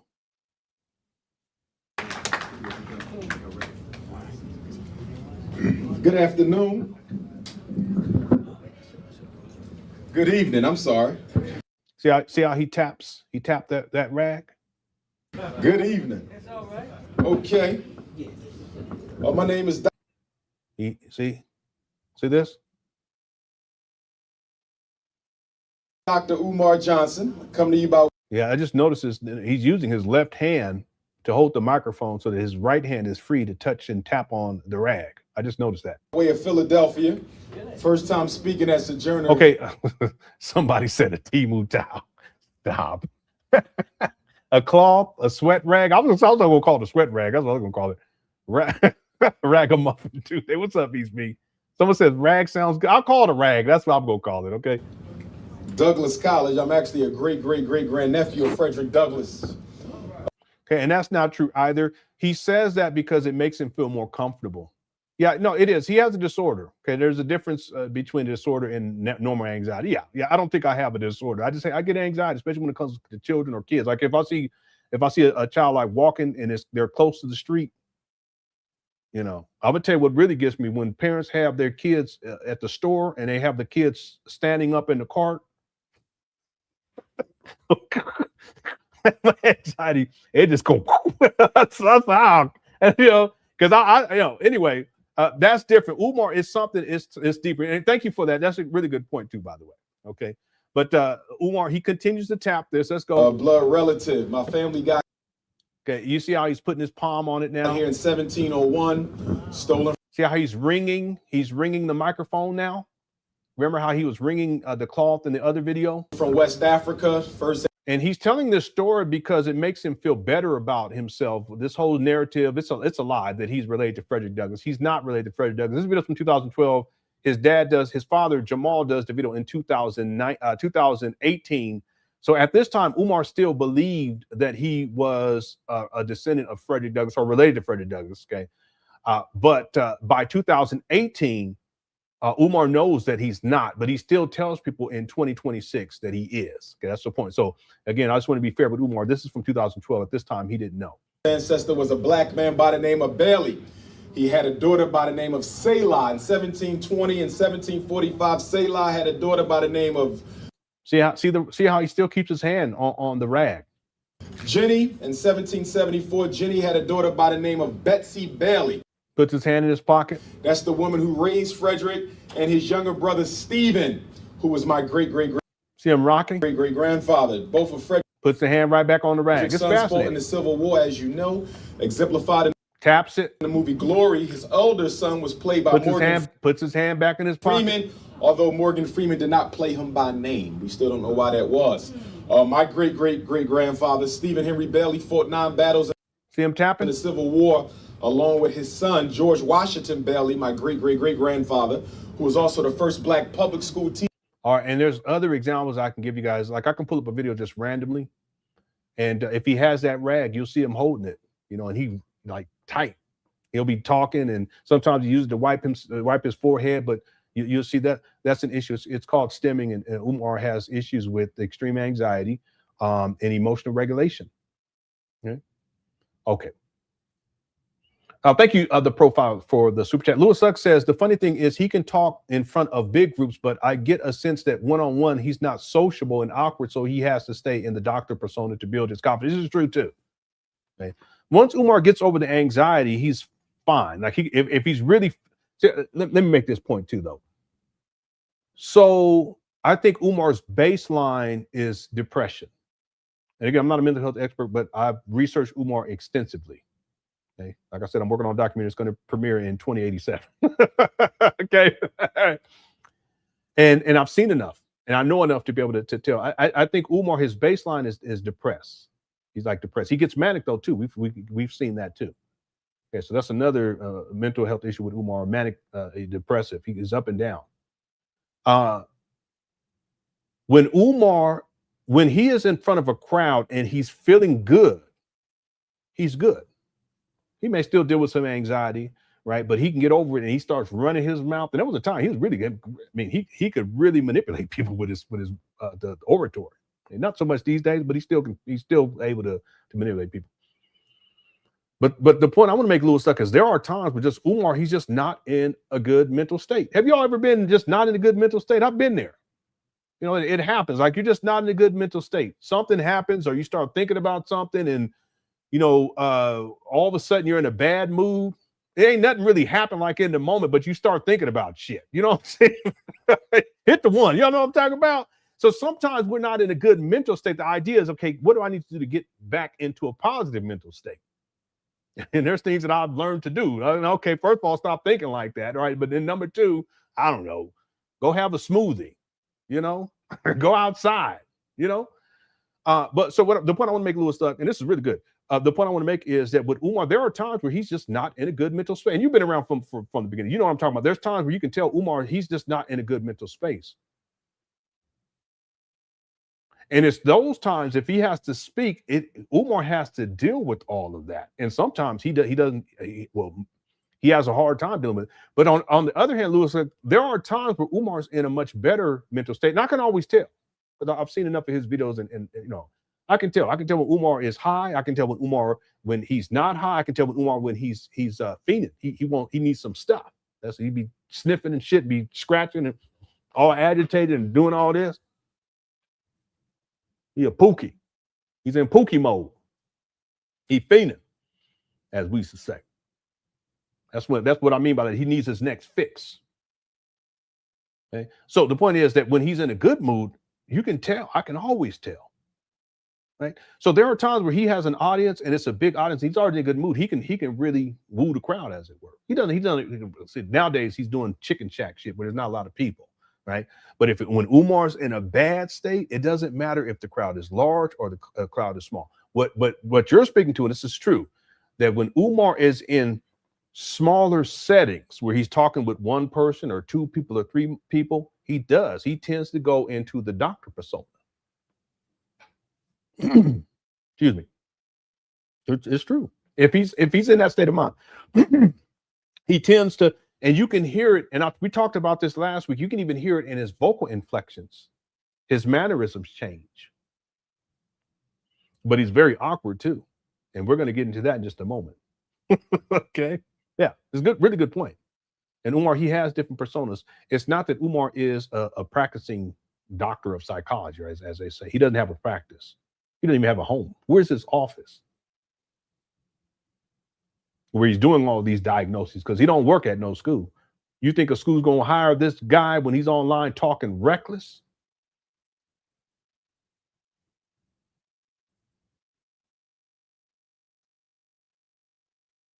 So you can hear it when he's in that doctor persona. You can hear it, right? And I'll give you guys some example. An example. We covered that last week, but I'll give you another example today because one of the videos, and actually both of the videos, you can tell he's in that particular persona. He has different personas.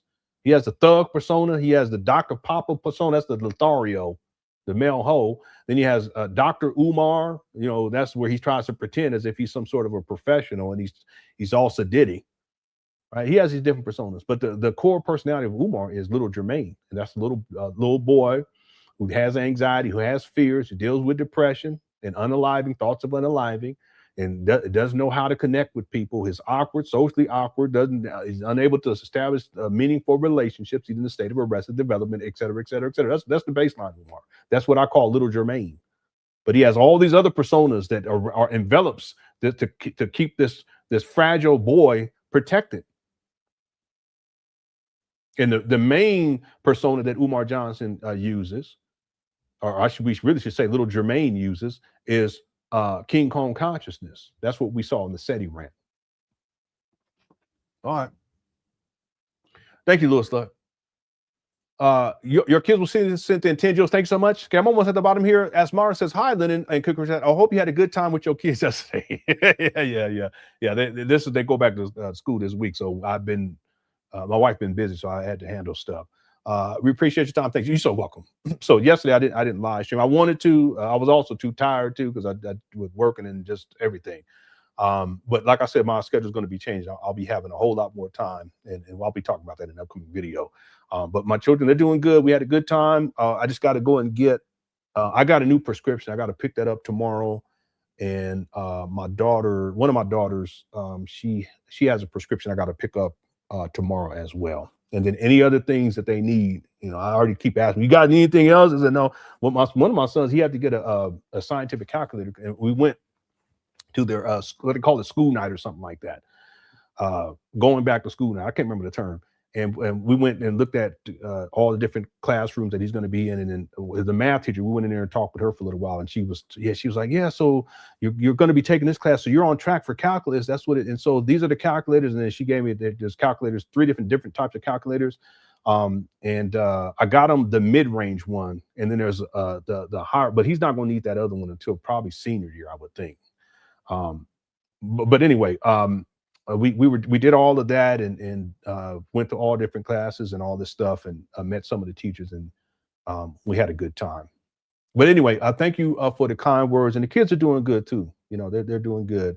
I love my babies, and I want the best for all of them. You know, I want the best for all of them. So you fathers out there, the ones that out there and you're active in your children's lives, salute to you. Your children need you. You know, there's going to be times where they're really going to need you. There's going to be times where you don't feel needed, and it's like a, you know, get that pit in the stomach. I get that. I say, oh, I'm fine. I say, but let me help you. No, I'm okay. It's like, oh, okay. I'll be moping around the house. And then for you fathers, if you're not active participants, listen, I would like to say that it's never too late, but the truth is that there is a point of no return. So if there is still a chance, okay, now is the time, okay, because at a certain point, it will become too late, right? Okay, thanks, Asmata. And you know, the idea is that we got to do better. Okay, I'm striving to do better. You know, I'm giving my children insights and direction that I didn't get, you know, from my father, and you know, I want them to be in a better position in life, and they will be, because you know they're doing they're on the right track. Okay, there's always struggles too. Okay, but we walk with them, and we guide them, right? And the babies need you there. Okay, no matter what, they need you. Okay. All right. Thank you, Asmata. Man, you see, I can talk about family all the time, but see, that's the thing. Umar can't do that. He can't talk about family or anything like that. He can't talk about raising kids, or when they sick, or when you got to take care of them when they sick, or when they got a dental appointment, or when they got to go get their eyes checked, or when you got to pick them up from school because something happened. That's my duty. My wife, she died. I'm the one that got to, you know, because I don't play games, right? So they can't give you, Umar can't give you those types of stories. And that's telling, because he has at least 3 baby mamas. Think about that for a moment. Can we just sit on that for a moment? Anyway, if you raise your kids, you know that there's let me say it, there's all kind of shit you got to deal with that you would be like, man, why do I have these kids? Right? But it's just part of it. You know, and I can tell stories and I go on and on and ramble about my wife, about my kids, about the good times, the bad times, and struggles that we used to deal with, struggles that we're now dealing with, the good, you know. But Umar can't do none of that because he's absent. All right. Thanks, Asmata. What's up, Fi Taylor? Says it is just ridiculous. That's from earlier. Yeah, it is. It is. Okay. Thank you, Fi Taylor. Dallas says, I have a restoration company in Dallas, Texas, fire, water, and mold. Okay, so you know what the deal is. Just from them old videos, that school would be a state mold job in Texas. Oh, God. No way they allow children in them buildings would need to pass a state inspection. Absolutely. So, Dallas, if you went back to 2019, it was infested with mold. 2020, 2021, 2020, 2022, 2023, 2024, 2025, 2026. Same thing. I think the difference is that obviously it's Umar hasn't gotten any mold remediation work done, and you know what that is. Okay.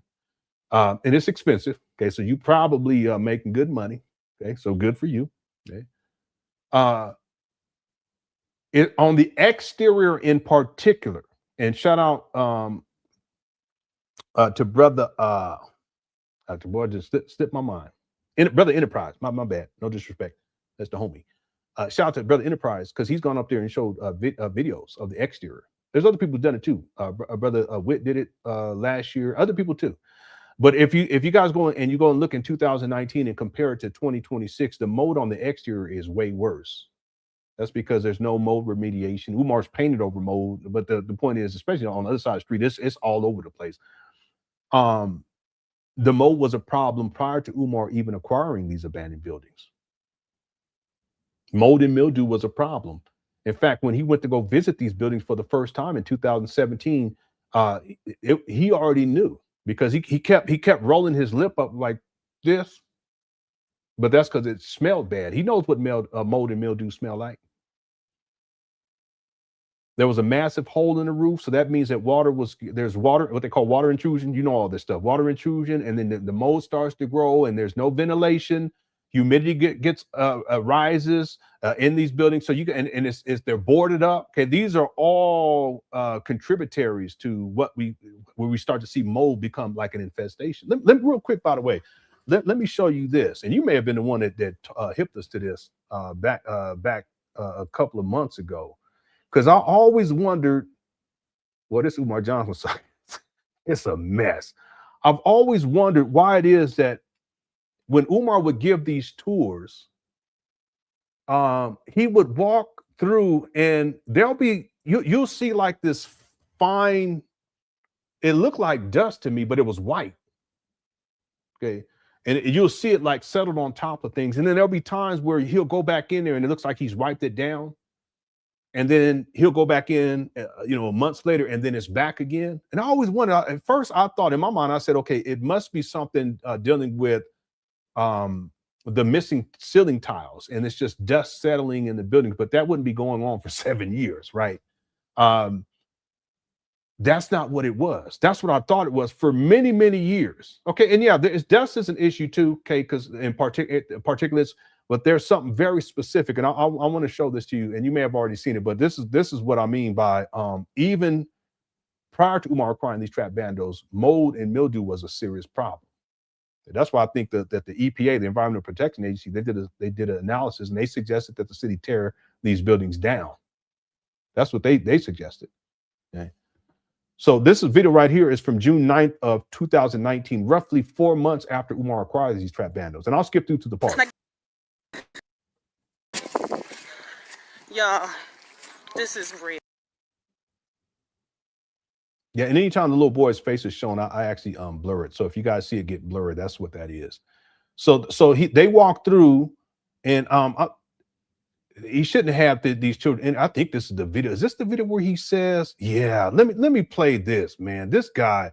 So you guys remember how I was talking about Umar talking reckless and sexually objectifying children, and how he has no business being around children. So I think this is the video. Hey, Sister Brenda. And I have this in the first documentary. Let me see if I can get to the part. And if I skip through it, that's okay, because that's not really what I want to show. But I think this is that video. And James would know. Yeah, here it is right here. So listen to what Umar says. And I blurred it because the little boy, I never want to show the children as much as possible. There's times we watch videos and I didn't know children were going to be in it. And I try to skip through, but if in advance I can blur them out, I'll blur them out. Okay, so check this out. Second year. Mm-hmm. And then. Why are you starting from third? I'm starting with third because that's when our boys begin to experience psychological dropout. Mm-hmm. That's when they start being mistreated. That's when the special ed evals go in. Mm-hmm. Right? Mm-hmm. So first year, third, fourth, and fifth. Second year will be second through sixth. Third year will be first through seventh. Fourth year will be K to 8, and then we flush out the high school. Mm-hmm. That's how we're going to do it. And then somewhere in there, we're going to add the girls in. And with the girls, even though they're going to be a separate academy, they will still have some co-ed classes. Because we need the boys know how to treat the girls, and the girls know how to maintain themselves around the boys. So he's saying the little girls need to be taught how to maintain themselves around the boys. Okay. Now watch what he does with this. It's sick. These middle schools, they be thirsty as hell. They do. He says these middle school, talking about little girls in middle school, are thirsty as hell. So what he's saying is that they're sexually aggressive. Umar says that about people, that they're thirsty, but he's the one that's thirsty. You guys see that? But he's talking about little girls, and then watch where he takes it even further. It's actually disturbing. And with the girls, even though they're going to be a separate academy, they will still have some co-ed classes. Because we need the boys know how to treat the girls, and the girls know how to maintain themselves around the boys. These middle schools, they be thirsty as hell. They do. That's where it starts. Take this route. Okay, I think he says that N word, if I think, jumps on his back. He's talking about the little girl, jumps on the little boy's back and says, "Take this rotten cookie." Remember, cookie is poom poom for those y'all from the islands. Okay. I learned that from my wife. I don't know how that became a conversation, but she grew up in the island. So anyway, he's talking about the vajayjay of the little girl. You know what? They will still have some co-ed classes. Because we need the boys know how to treat the girls, and the girls know how to maintain themselves around the boys. They do. That's where it starts. Take this rotten cookies. You know.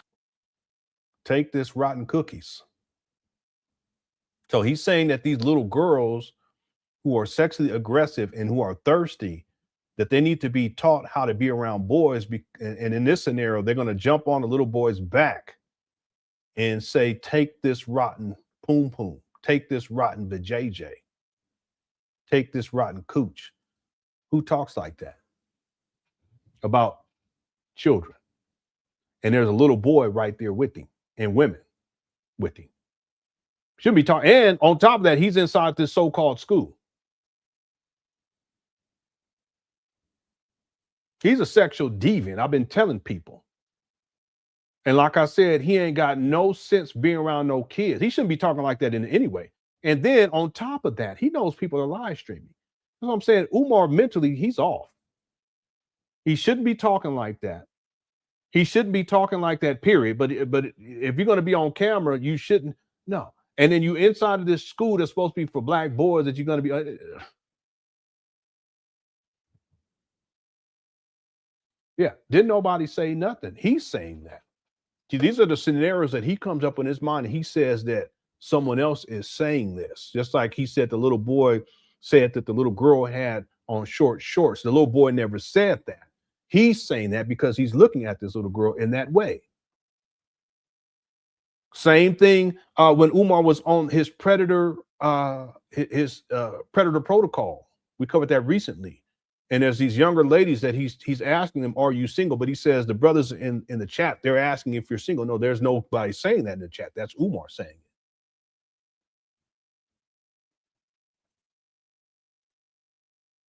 You know what? No filter. Yeah, no filter, but you laughing because you a pick me. And this right here is the central power room in here. Wow, we can't stay. So it looks like it, but the box is the refrigerator. Surprise. This is the lounge. Although I can make another Teacher's room lounge. the lounge. Yeah. Because this is kind of small. It is small. For all the teachers you're going to need. Yeah. There might be administration lounge. Yeah. We can do another lounge for teachers.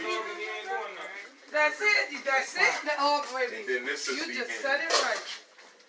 That room with Deanna is like a computer storage. Yeah, he shouldn't even have people up in here. There's no lights.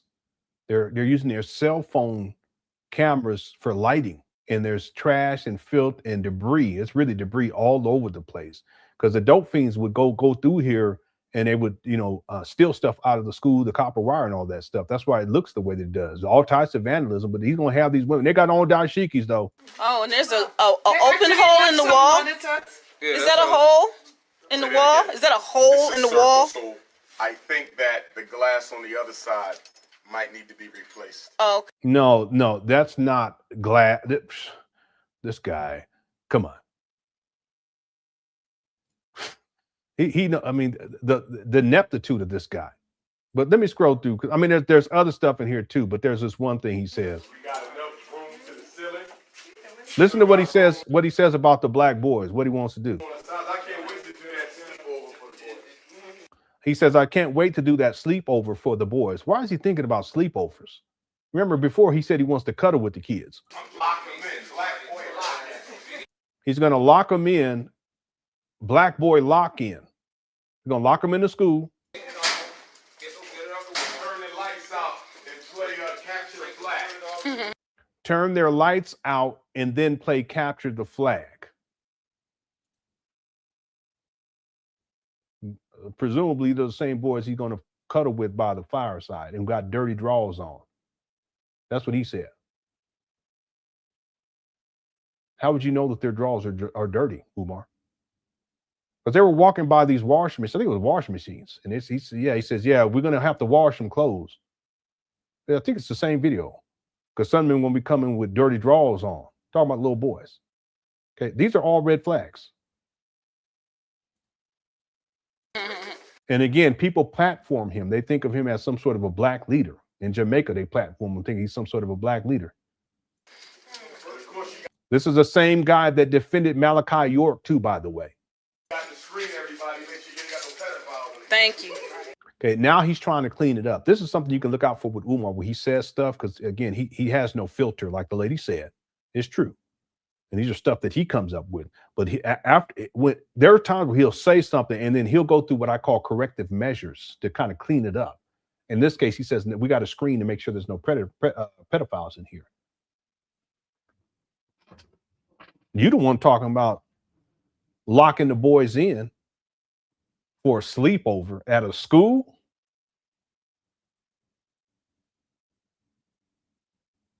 And you're going to turn their lights out and play capture the flag.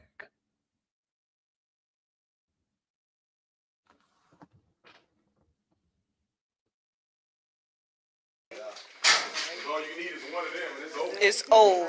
And that's why I'm a little paranoid with my staff selection, because I know they're sending somebody. Oh, cut it out. You the problem. Okay, anyway, let me go to the part that I want to show you guys. So this right here, this is the small gym. Umar opens up the door and watch this. Building. Do I keep it a gym so we have a backup gym, or do I? You see this floor? See, I used to think that this was like dust or something from the ceiling or something, right? And in this particular gym, it's still a problem. There was a drainage issue, and there would be standing water. It would back. There's a term for it.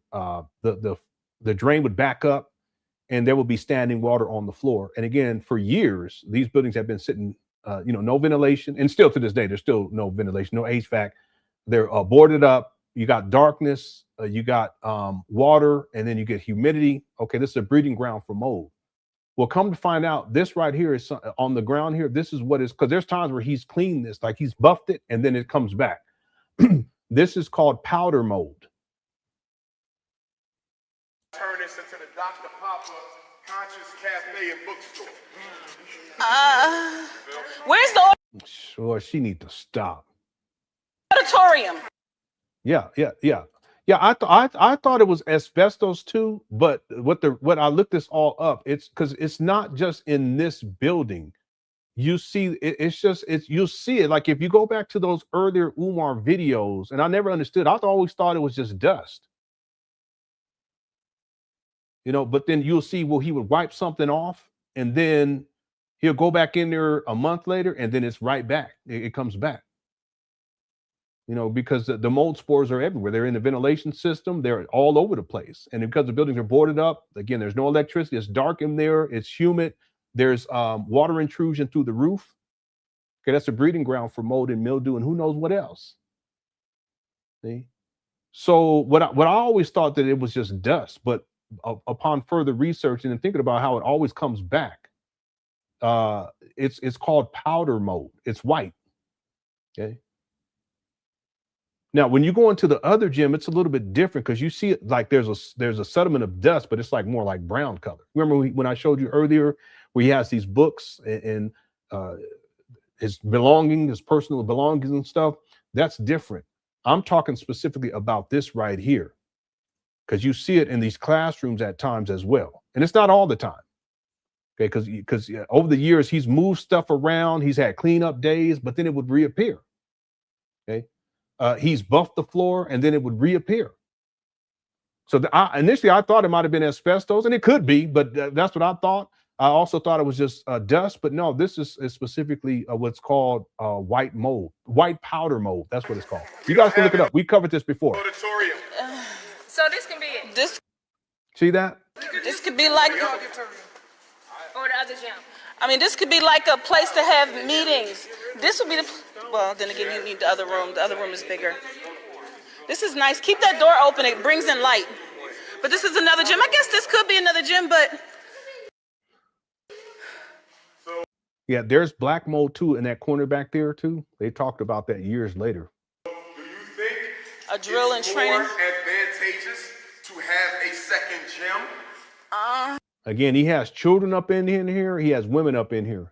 He has a child up in here and women up in here. It goes to show you he doesn't care. He doesn't care about other people. He shouldn't even be up in there. It's real talk. Do you have a theater space? Like, are you going to do Girl, be quiet. We some don't want to hear performing you. arts? Like, She's just doing this because she's trying to get his attention. We have that big gym and we have this gym. And of course we have the classrooms, and some of them are large. my question is, can you foresee a situation where you're like, you know what? He should have kept that second jump. Well, ultimately, we're going to be K to 12. Ultimately, we're going to be K to 12 with about maybe keep it then.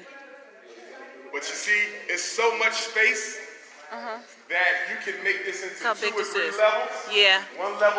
No, you can't. Stop. 3 levels. He always exaggerating stuff. Your bookstore. What's that up there?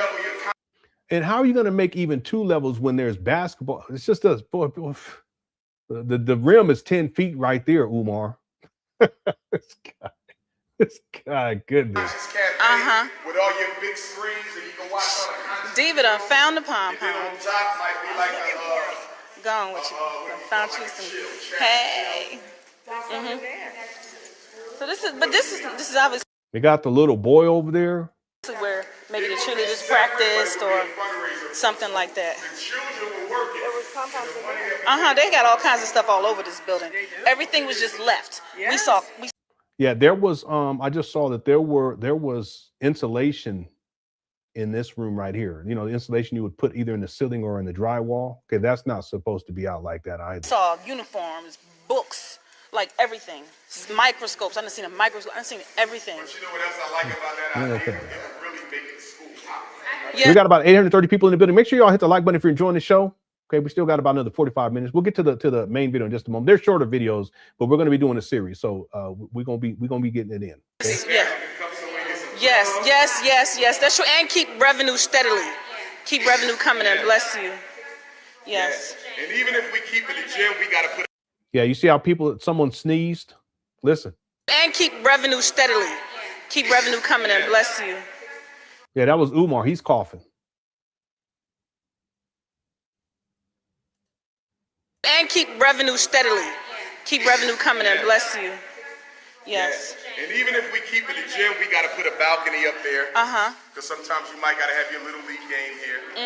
We got the bathrooms, which they destroyed. Yeah, of course. I don't want to see And the other thing, too, all the buildings are central air. I don't know if they're going to stay that way. It's going to depend what it's going to cost me to rehab. But all the buildings are central air, central heat. Yeah, but there are no working HVACs. The HVACs were gutted by the dope fiends. You know, so it's modern, as you can see. It is very modern. No, it's not modern. Cut it out. He's inept and he's a liar. He's a pathological liar. He didn't know what he was getting into. Modern. It's modern. You turn this into a cafe or something. This could be the business economic building. Center, yeah. They learn, they serve, you know, they Yeah, serve the books, they can work. making a solid. Yep. Yeah, it's sad seeing these women up in here. It really is.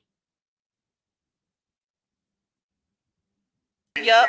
The only problem, though, is that leaves us with one gym. All that space, you can make another gym somewhere else inside the other building. I don't know. I'm just thinking because we a campus, not just a one school. You know, we got space. I'm just wondering, we can accommodate a lot of people. Do you need that second gym?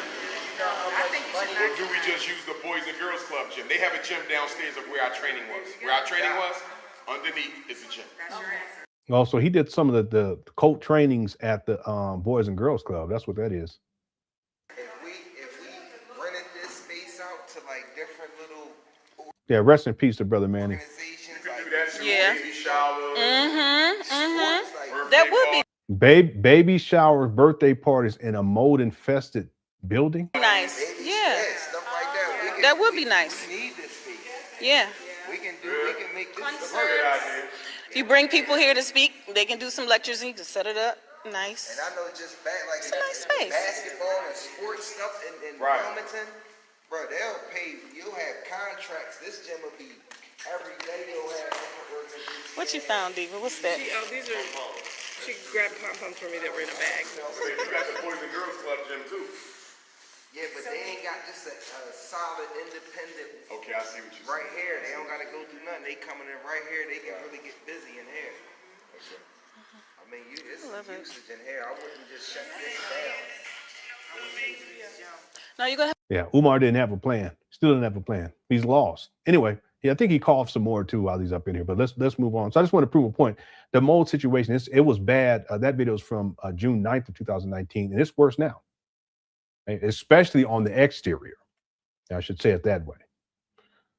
Okay, thank you, Dallas, for the super chat. I appreciate it. U225 says 225 had Umar paying for the 225 Shango.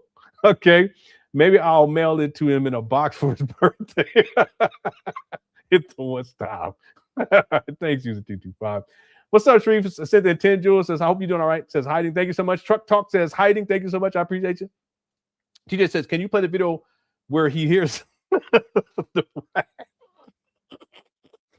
You always ask for that video. I'll play it later. Let me put it on my list because we got to at least get to the main video. Yeah. So this ties to the hoarding situation that we were talking about earlier. And so Umar, when he moves into his mama's space in 2020, so in 2019, he flips the phone. That was his residence. He had been there since at least 2010 because he was facing eviction then. But in 2019, he was facing eviction. He didn't get it resolved. He becomes homeless. He lives in and out of motel rooms for a few months, okay, a little more than a few months. Okay, I can't remember exactly. 4 months, yeah, about 4 months. Then he moves in with his mama, and then he hoards there. It's filthy in there. Okay, it still is to this day. All right, we know that from last year. We also know that from this year with the young lady that took care of his mama that came out this year, and she has video. Here's the rat video.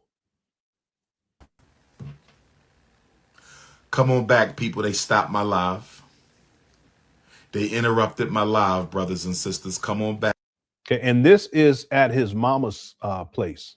Okay, this is his mama's closet where he flipped the phone, where he showed all the filth. And there was a sack of potatoes in there and all his clothes and bags and all that stuff. There was some oil in there and a book, metal net or whatever. That's where he's at in this video because he has that old chair in here. But what happens is he's talking, he starts hearing sounds, and it's a rat. Yeah, I don't remember the time. Anybody remember the timestamp? I had called it out, but let me see here. Because he gets up out of the chair at a certain point. I remember that. Yeah, I think this is it right here. The problem with the one-drop rule of the Cherokee. The problem of the one-drop rule of the Cherokee is you end up with a whole bunch of people who don't care about the Cherokee people, don't really identify with the Cherokee people, do not really feel an affinity for the Cherokee people, and they are just claiming to be Cherokee so they can get the land, the resources, and the benefits. So you see, either way, you're going to have problems no matter how you cut the cake. Yeah, here it goes. Now, how does this relate to black people? And I'm going to tie this on out for the night. How does this relate to black people? I'm going to tell you why. It has a 31-minute mark. See that? I'm going to tell you why. You guys hear it?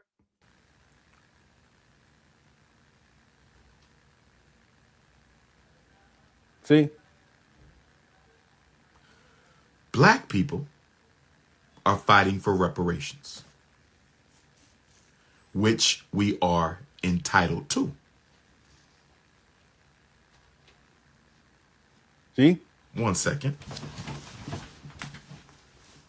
Okay, another thing too, by the way, is this chair. This is another example of hoarding. It's probably toxic just to sit in that chair in the first place because the what you call it is gone. The upholstery. This is diabolical. Okay, there's no justification for this whatsoever, and this is someone that people think is going to open up a school for black children. The real issue is that he should be around children in the first place. Okay, this is a mental health issue. He's living in his mama's Section 8 housing. He's a hoarder. His mama's living in filth. He's living in filth. This particular space right here, this is his mama's closet. And we found this out years ago. Hit the one if you were around back then when Umar did this video right here. Excuse moi. Okay, it's the same chair. This is when a caseworker came to check on the mama and rings the doorbell. Umar's running his mouth and he gets up to go answer the door. Excuse-moi. See how he slides? It sounds like he slides something over. It's like a barn door thing that folds up, because this is a laundry. This is where the washer and dryer would be. But he's turned this into his space where he does his, anytime you see this backdrop with the sun and moon and the teal and the purple, this is his mama's closet. So he goes down and he has this conversation with the caseworker and explains why it is that he's there and how he's the primary caretaker. They extended his mother's hours of care. I actually thought initially that he went to the side to open or close a window. That's what I thought it was, because they edited out this whole section, but I found the original video and we watched it. Some of y'all were around back then, hit the one. And this was it was monumental, this particular video, because this is when we realized that Umar, he was living with his mama. This is his mama's spot, Section 8 housing. She was facing an eviction. I can't remember what year it was off the top of my head. I think it was 2021. She was facing eviction from this residence because Umar didn't file the proper paperwork to re-up the Section 8 housing. Okay, so he comes back in. You'll hear him close that side closet.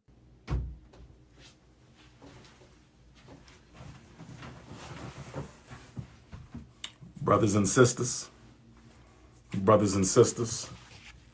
the work never ends. I'm not getting rid of my chair.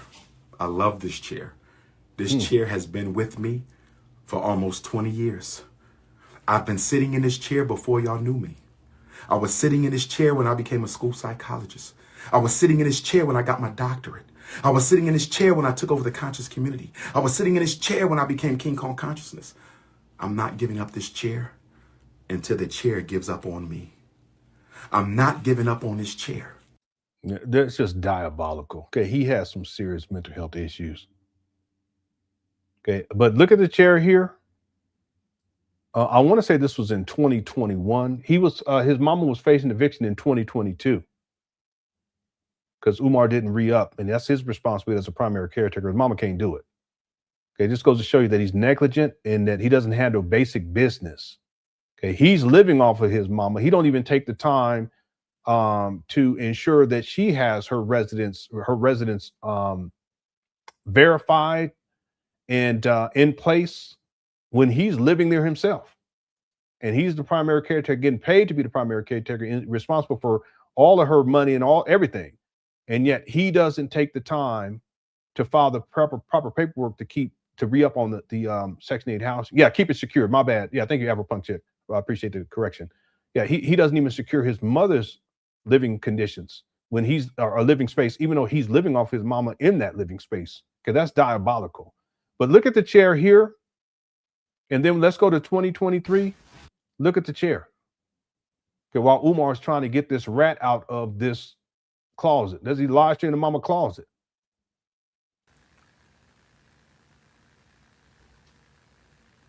But people think he's a black leader and they platform him, they bring him out, they fly him out. Black people are fighting for reparations, which we are entitled to.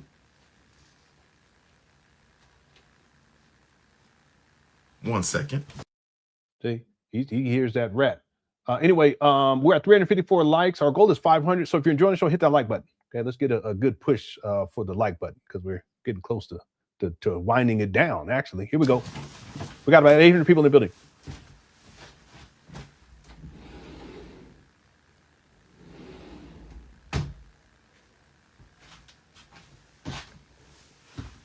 Yeah, someone had mentioned this too before. It sounds like what he does, he lets the rat out. He opens the door to get the rat out and then closes it.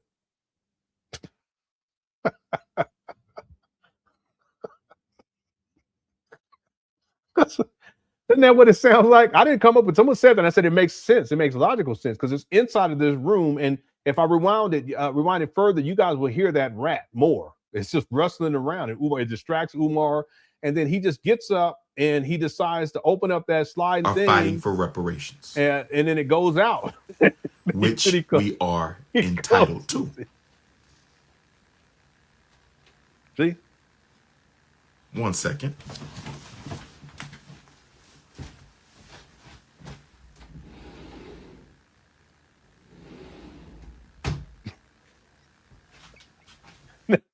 Now, I don't know if that's exactly what happened because he could have just heard it and he's checking.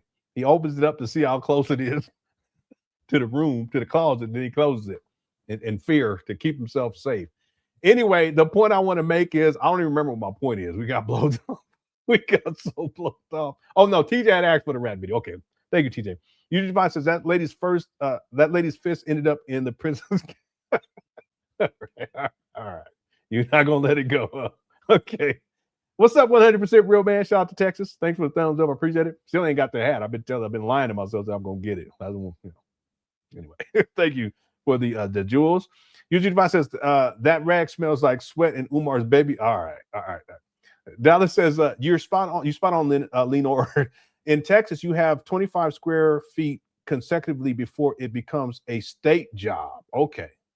So I guess the state, what you're saying is if a state has to come in to get the mold remediation, that's the next level. So you're saying you have to have 25 square feet consecutively. Okay, that gym was way more than 25 square feet, right? And that mold is everywhere. Okay, and I'm talking about that white powder mold. That's in the inside, but there was black mold in that same gym that I showed.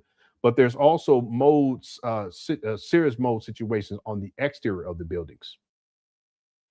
So whether you want to look at the exterior, you want to look at the interior, interior in Texas, if these buildings were in Texas, what you're saying is that it would become a state job. The state would have to come through and handle this.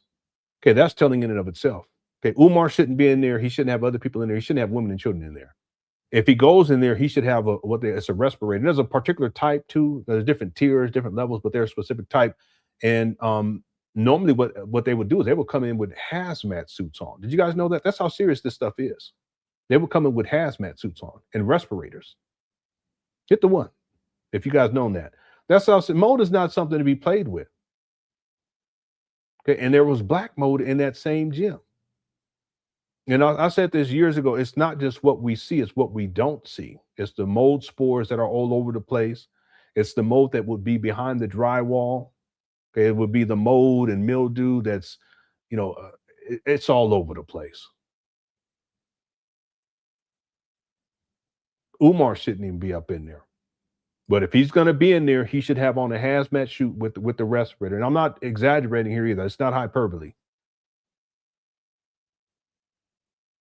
So like someone was saying earlier, I think it was Lewis Stuck, who knows what type of damage Umar Johnson has caused to himself by being up in there. Real talk. And that can not only impact your respiratory, but it can also impact your mentals too. Did you guys know that?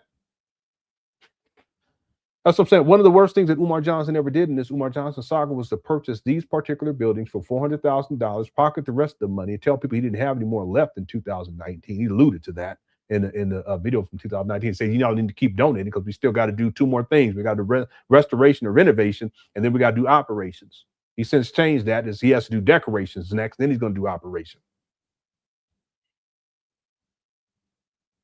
But he's been up there at these trap bandos since February of 2019, and we are in August of 2026.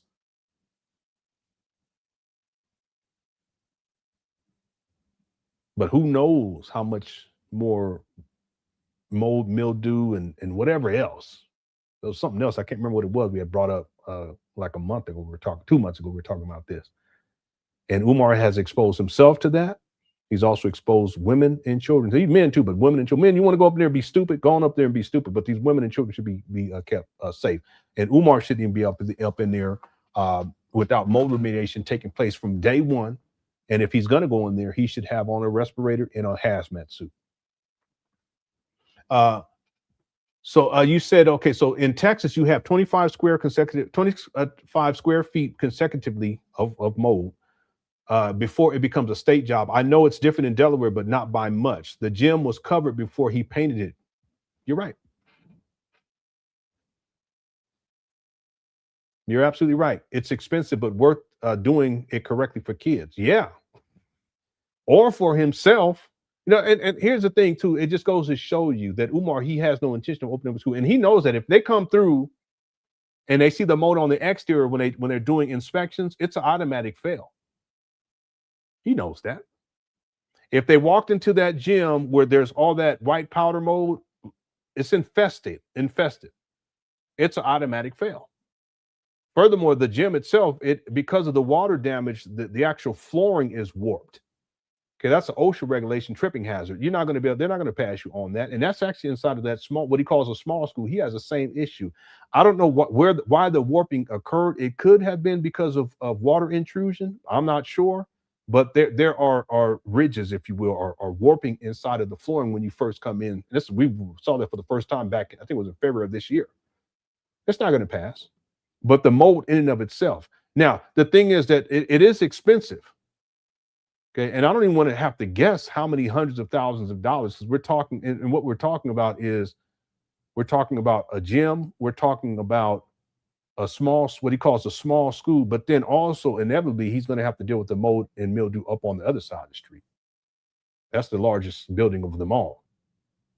So who knows how much, I mean, it could be hundreds of thousands of dollars to get all that taken care of. But the thing is that if Umar was serious about opening up a school, that would have been the first thing that he took care of when he acquired these trap bandos. He should have been sitting on at least $600,000, at bare minimum, $600,000. He didn't do it. And as a consequence, it's gotten worse and worse and worse. So what does that tell? I mean, deductive reasoning, what does that tell us? Well, it tells us, and it shows us that Umar Johnson, number one, he's not serious about opening up a school. Number two, he was never serious about opening up a school. And number three, he doesn't know what he's doing. See, anyone who's dealt with mold remediation, they see some of these videos and they will be able to say right away, he doesn't know what he's doing. Because it needed to be taken care of from February 6th or 7th, whatever the day it was, of 2019, right on the spot. Signs the paperwork, first thing. But he hasn't done that. He still hasn't done it. 7.5 years later. He's not serious and he don't know what he's doing. Umar can't even keep his mama's closet clean.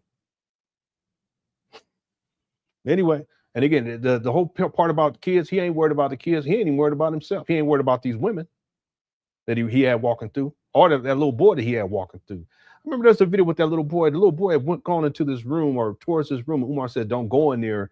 Freddy Krueger's in there, and the boy, he frightens the boy. I got to find that video, but that just goes to show you Umar's mentality. He ain't. Okay, thanks, Dallas, for the super chat. What's up, information man? Says he says, I'm disturbed by people not checking him saying that about girls real sick. Yeah, but he said a lot of stuff where he's sexualizing children and sexualizing little girls and boys, but girls in particular, he does that more. And I remember he did that video with we call her Queen Mother, remember? And part of his speech before she got up there and got him up off of there was he was talking about how we have to stop sexualizing our children, but that's what he does. See, again, Umar projects a lot. He's trying to act like other people, that's what they're doing. That's what he does. Another example, information, man, you may remember this one. Umar, when he was doing these college tours, he initially stated that I'm going to start with just the boys first. And he didn't want to deal with the girls yet because of their quote, something to the effect of their energy. I'm paraphrasing, their energy. And what he's saying is that he doesn't want to have to deal with these girls who are thirsty. But why are you framing these little girls as if they're like sexually aggressive like that? And then he starts talking about how, you know, they might be in the room and they're twerking or something real reckless like that. I should pull it up, but we got to at least get to one of these videos before we get up out of here. Okay, well, that's another example of Umar talking reckless and sexualizing these little girls. He does little to boys too. But in that scenario, no one around him, those women that were there when he was talking about little girls and the rotten cookies, they didn't check Umar. They just said he has no filter, which is true. But it goes to show you the depths of the mind control and the manipulation and the cult aspect of this. Because a normal person would have questioned. I know I would have. I said, what? Well, let me wash my mouth. Y'all wouldn't want to see me what I would say. And I don't care who it would be if they talk like that. I don't care. I would say something. I'm like that. I'll say something. I'm real quiet, but you do something, I'll say something. But they don't check him. Why not? Well, for the same reasons why these podcasters have him on and don't check him. With the same reason why these so-called black conscious groups have him bring him out to Jamaica and they don't question him on nothing. All the information is out there. You know. You guys realize that there's at least 20 years. Yeah, there's at least 20 years of information on Umar just on the internet alone. His digital footprint, 20 years.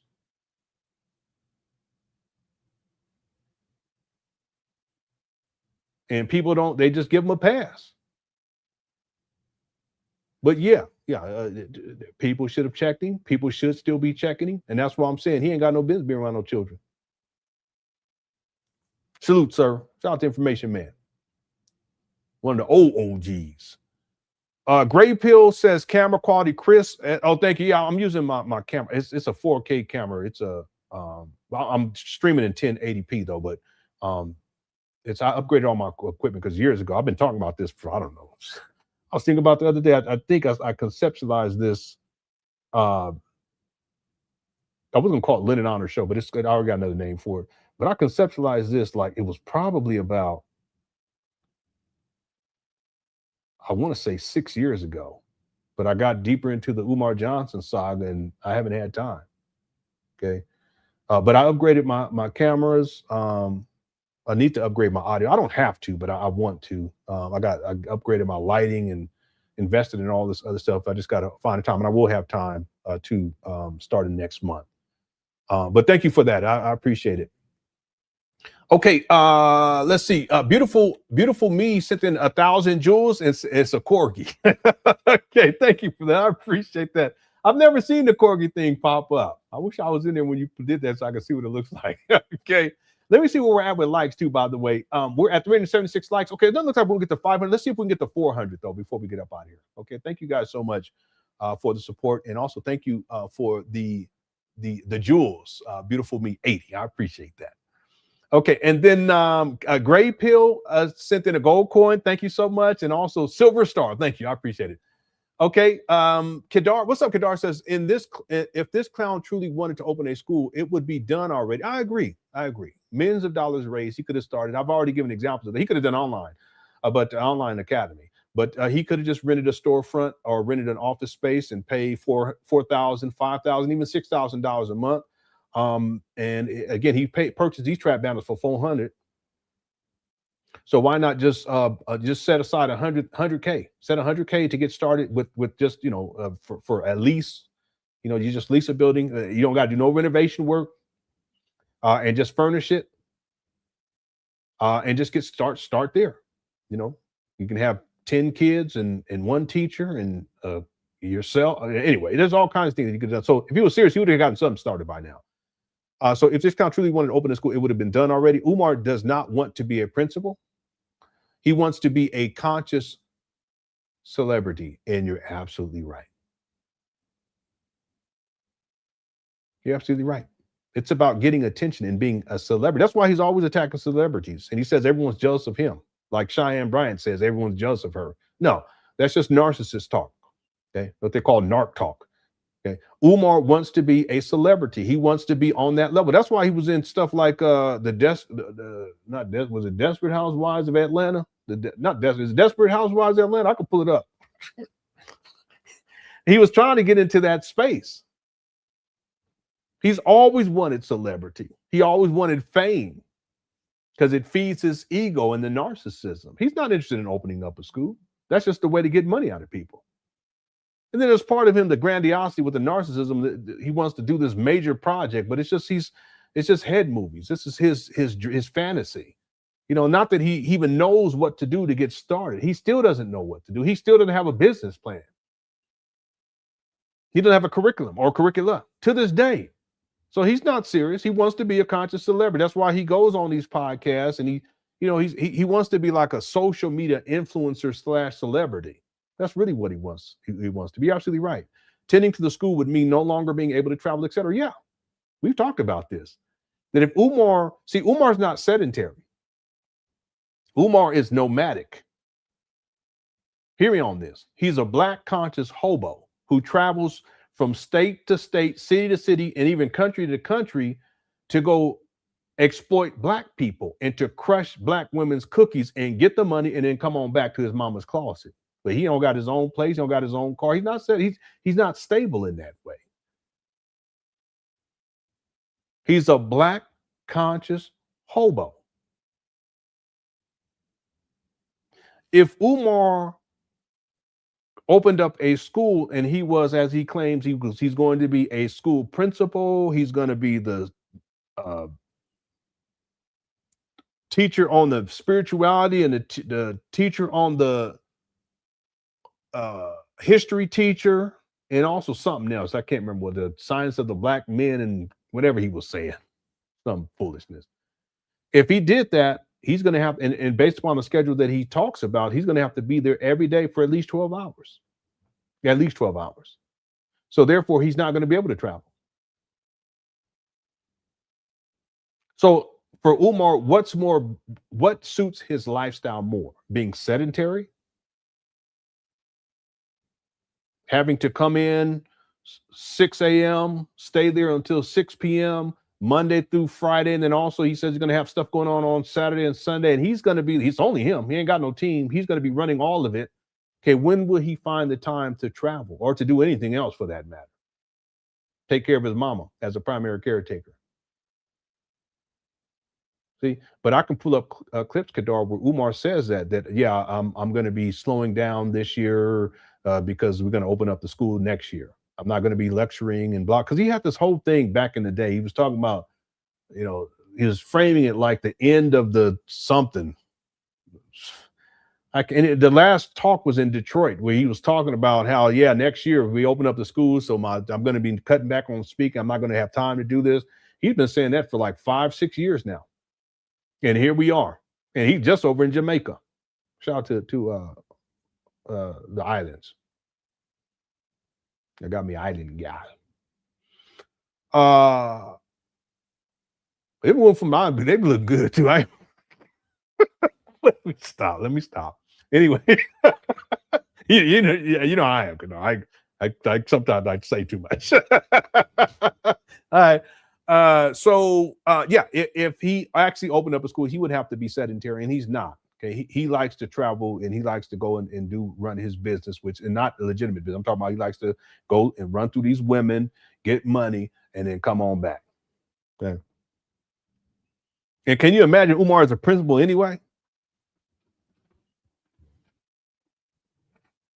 It's ridiculous. Thanks, Kadar. They got new in the office at my children's school. They got new like these. I wanted to get one for myself. It's these nice chairs that you sit in, but I don't know what those chairs are called. They're plush. They look like it had like leather or fox leather, whatever. But you sit them and it's real comfortable. They got it from last year. I'd noticed that, and then the lady said, "Hey, you like our new chair?" I said, "Yeah, these are nice." I wanted to get me one. Anyway, thanks, Kadar. D Will, what's up? D says that's just one of the mice. Yeah, that's just one of the mice, as Umar says. He was gonna throw on y'all. It got out the cage, squeals. Yeah, there's a video. Umar was tripping in that video. That's another example of just Umar just crashing out.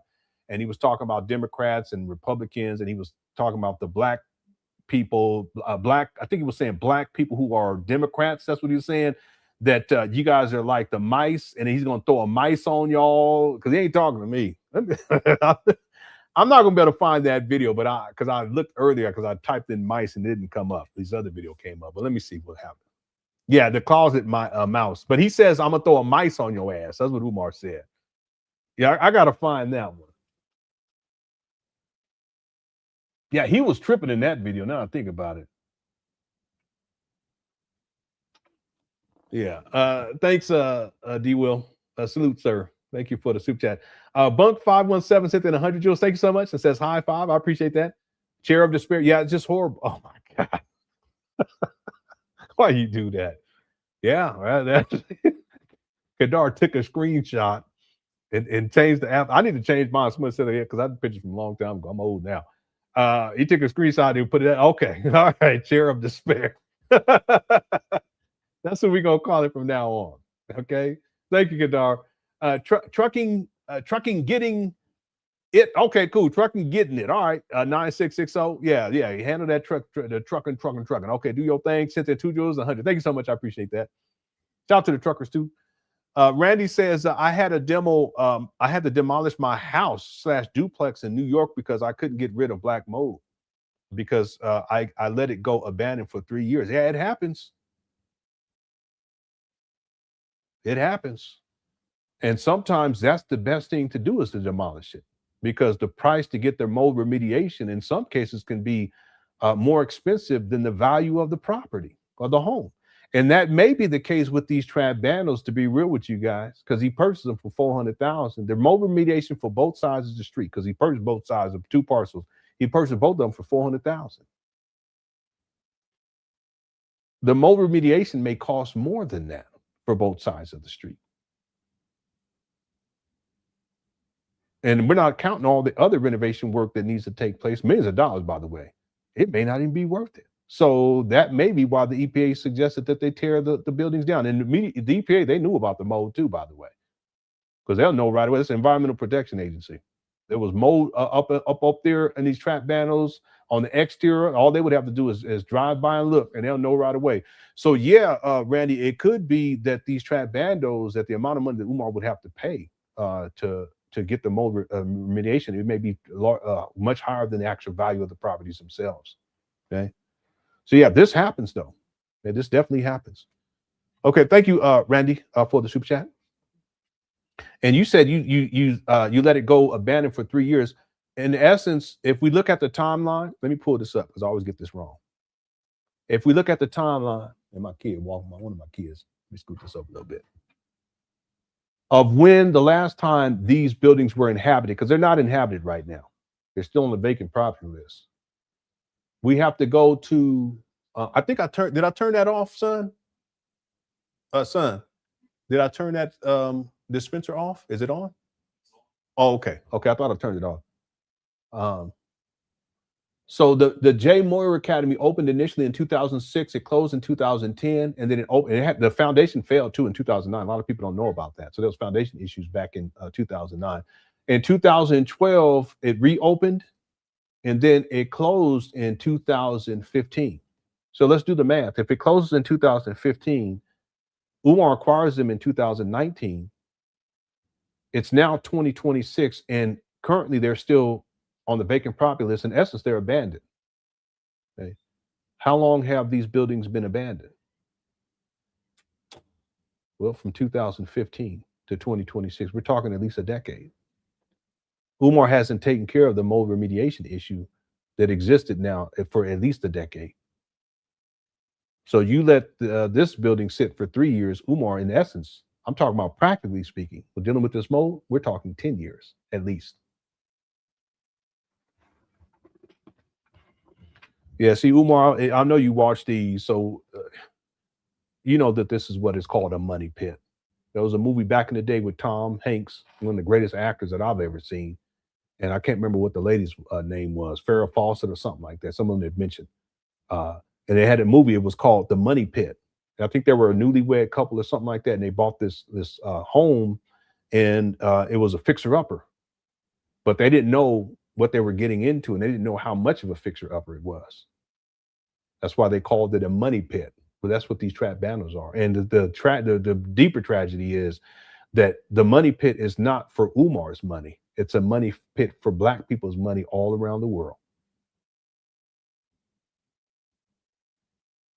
When he could have taken $400,000 and just set aside $40,000, $50,000, $60,000, whatever it took to rent out a building or a storefront where renovations not necessary, just lease it. Any repairs or stuff that happens, that whoever owns it, they're got to take care of that. Take $10,000 a month. Why not? But instead, he takes $400,000 for these abandoned buildings in Wilmington, Delaware. They're still abandoned today. Mold infested, in a crime infested, drug infested community. And he sits on it for 7.5 years. And not one Black child has been educated. That's diabolical. It's a waste of Black people. It's a money pit. And no shame about it whatsoever. He got excuses though. Spears says, keep on exposing Umar the scammer. Yeah, and thank you. And it's not just that he's a scammer, it's also the other elements too that we talked about. Okay, he's a sexual deviant. He sexualizes children. He doesn't take care of his children. He doesn't even try to take care of his children. Like I was saying, we all fall short. I'll fall in short many, many times. I've worked through this issue of at least to a significant degree of reflecting on my failures and then feeling really bad about it. And I used to struggle with that a lot. But I've worked through those types of issues, and it's a lot easier to kind of reflect back. So, okay, well, that's where you were back then. Are you doing better now? Keep doing better. Stay on the. You have a plan. Keep running your plan. Keep doing better. Do better for your wife. Do better for your children. And that's just life. But you have to try. You have to want to do better. And I've always tried. I failed a lot, especially earlier on. But I've done better because I wanted to do better for my wife and my kids, and for y'all too, because I want to provide an example. That no matter how difficult stuff may be or where you may be at in life, that you can get things turned around. Okay. And again, you can always say, I could have done this sooner. Yeah, I'll think about that too. But you got to deal with your current situation in the first place, and you deal with the reality of your current situation, and then you do better and you start from there. See, the difference is that Umar, he doesn't even try. He doesn't even care to try. And that's sick. Okay. Thanks, Spears, for the super chat. Dallas also says about $15 a square foot to remediate in Delaware. Not sure how much the schools are, but yeah, y'all do the math. Yeah, that's crazy. Also, my Black people get into restoration. Love y'all. Because y'all, I know you making crazy money. I know you making, but good. Good. Yeah. Get into restoration. Yeah. I'm too old for it, but if I was younger, yeah. Okay. Can you imagine me going up to the FDMG to do some restoration? Now, let me stop. Yeah, I wonder how much square footage, and we could find out, because we could do some math. I know this may be a little petty, but let's go to realtor.com. And here, I'll provide a link for you guys in the chat room, and you can go over here yourself. And so there's 3 buildings.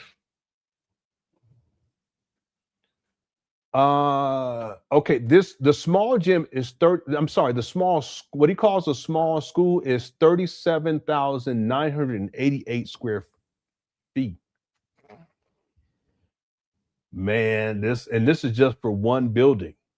Let me see here. So if I take, this is ridiculous. 37,988 square feet, and we're going to multiply that by $15. We're talking about $569,820.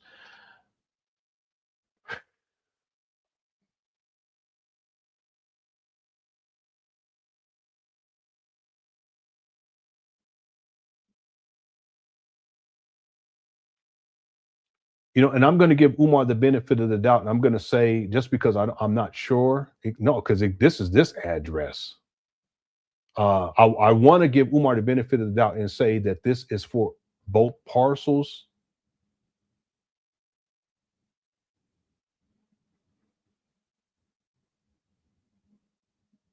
But it's not. I'm looking at this other thing. This is specifically for, this is for the large, actually, this is for the large building. Just for the large building. Yeah, because it shows it on the map here. So just for the large building, and there's mold there, especially on the exterior. We haven't seen much of the interior because Umar doesn't show that that often. But just for that large building, we're talking $569,820.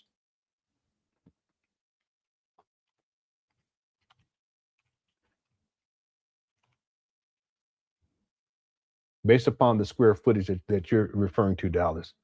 Okay, so I typed that in the chat room, but let's go and see if we can look up the other property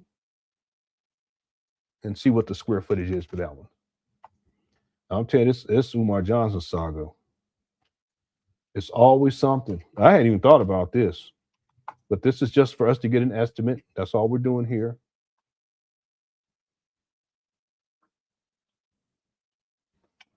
Okay, okay, here it is right here.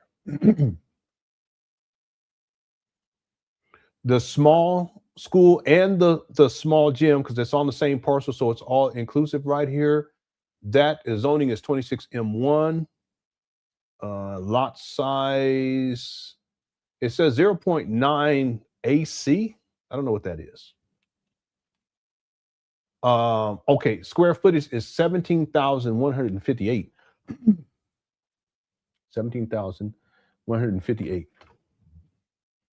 So if we take,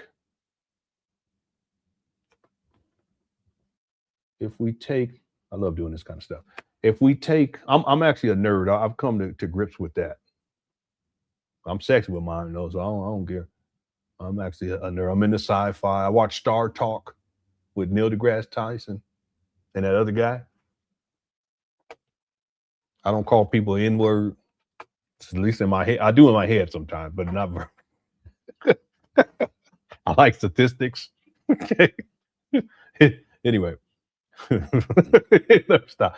So let's take $17,158. Excuse me, 158 acres. Square feet. I'm sorry, square feet. And then we're going to multiply it by $15. Okay, that's $250,000. Okay, $257,370. And there's mold issues on both sides of the street. Okay. So now if we take $257,370, and we're going to also add the $569,820 for the other side street. We're talking $827,190.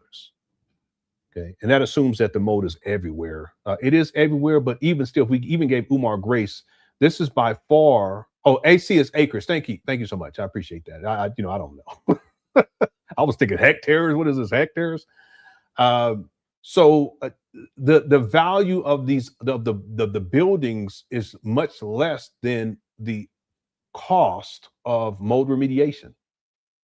Even if we cut this in half, okay, it's going to be roughly about the same value at that point if we cut it in half. So this is just another example dealing with this FDMG school scam. It's not even financially viable. And Umar didn't do his due diligence when he purchased these trap bundles. And that's in part the reason why we're here in that's why we're here in August of 2026. And Umar's not even close to having these buildings renovated. See, part of renovation is restoration. He claimed that it was restoration too, but that would also include mold remediation. He hasn't done that. There's upwards to close to $800,000 of money that he's going to need to come up with just to do the mold remediation. And it would probably be less than that, I would think, because if he had done this back in 2019, okay, we would have to adjust for inflation. So even if we said it was $500,000 back then, or even $600,000, let's go with $500,000. Give him more some grace. Say $500,000. He should have been sitting on $600,000 after he acquired these trap bundles. So day one, boom, let's get the mold remediation done. He doesn't, and as a consequence, it's gotten worse and worse and worse. And thank you, Dallas Page. This has really been insightful because it just sheds more light. This is Dallas. He's a professional. It sheds more light on this school scam. That Umar, he doesn't know what he's doing. He never knew what he was doing, but he never intended on opening up a school. I think it was Black Wolf that said this earlier. That's not what his intent. He don't want to be a principal, because if he becomes a principal, he has to be sedentary. And principals work year round. Not just when school is out. School is out, they're still working. But Umar, his lifestyle is about travel. He wants to be a social media influencer or a celebrity.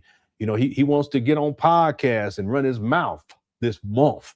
But if I ask you, Umar Johnson followers, give me 10 tangible things that are quantifiable that Umar Johnson has done, you can't do it. You can't give me a 10 list, but we can come up with a list of hundreds of things, of lies that Umar Johnson has told. Not just about FDMG, but just in general. Because he's a pathological liar. And this school scam, this FDMG project, it was doomed from the beginning. But it doesn't matter to Umar because he still gets money. See? Either way, he gets money. He can sell these next month. He still gets money. See? Thanks, Dallas. And thanks for the insights too. This has been really good. Okay. Thank you for the super chat. Afro Punk Chick says, hey, Lenon, how do you think Umar Johnson followers justify where the donation money goes? I know they say they don't know anything about opening a school. Yeah. How do they justify it? Well, first of all, there's no justification. There is no justification because most of the money Umar spent on himself.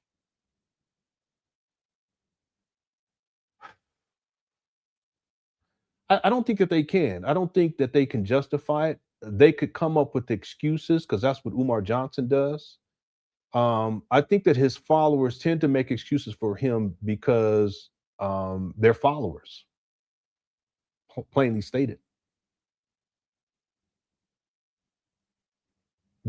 I'm not going to say that they're not critical thinkers. What I'm saying is that they don't engage in enough critical thinking to recognize that there's no justification for where this money has gone. Most of the money Umar has spent on himself.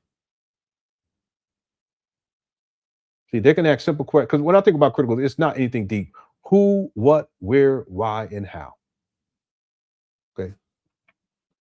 So watch this. Who, what, where, why, and how. So as it pertains to, this is real quick. This is off the top of my head. It pertains to FDMG. Who is going to open up FDMG?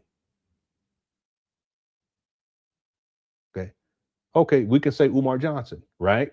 It's already ridiculous, but we can say Umar Johnson.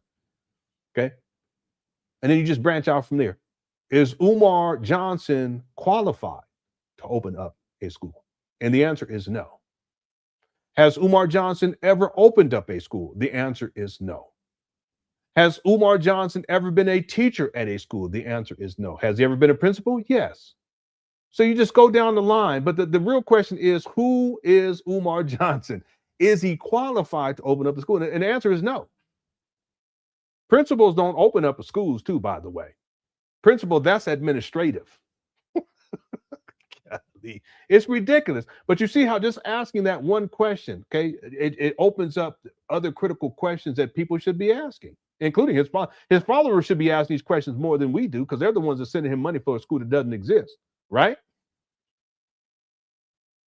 Who else is involved? See, who else is involved with this project? Nobody. It's just Umar. He's a one-man show. Now, he'll lie to people and say that no, but no, he's a one-man show.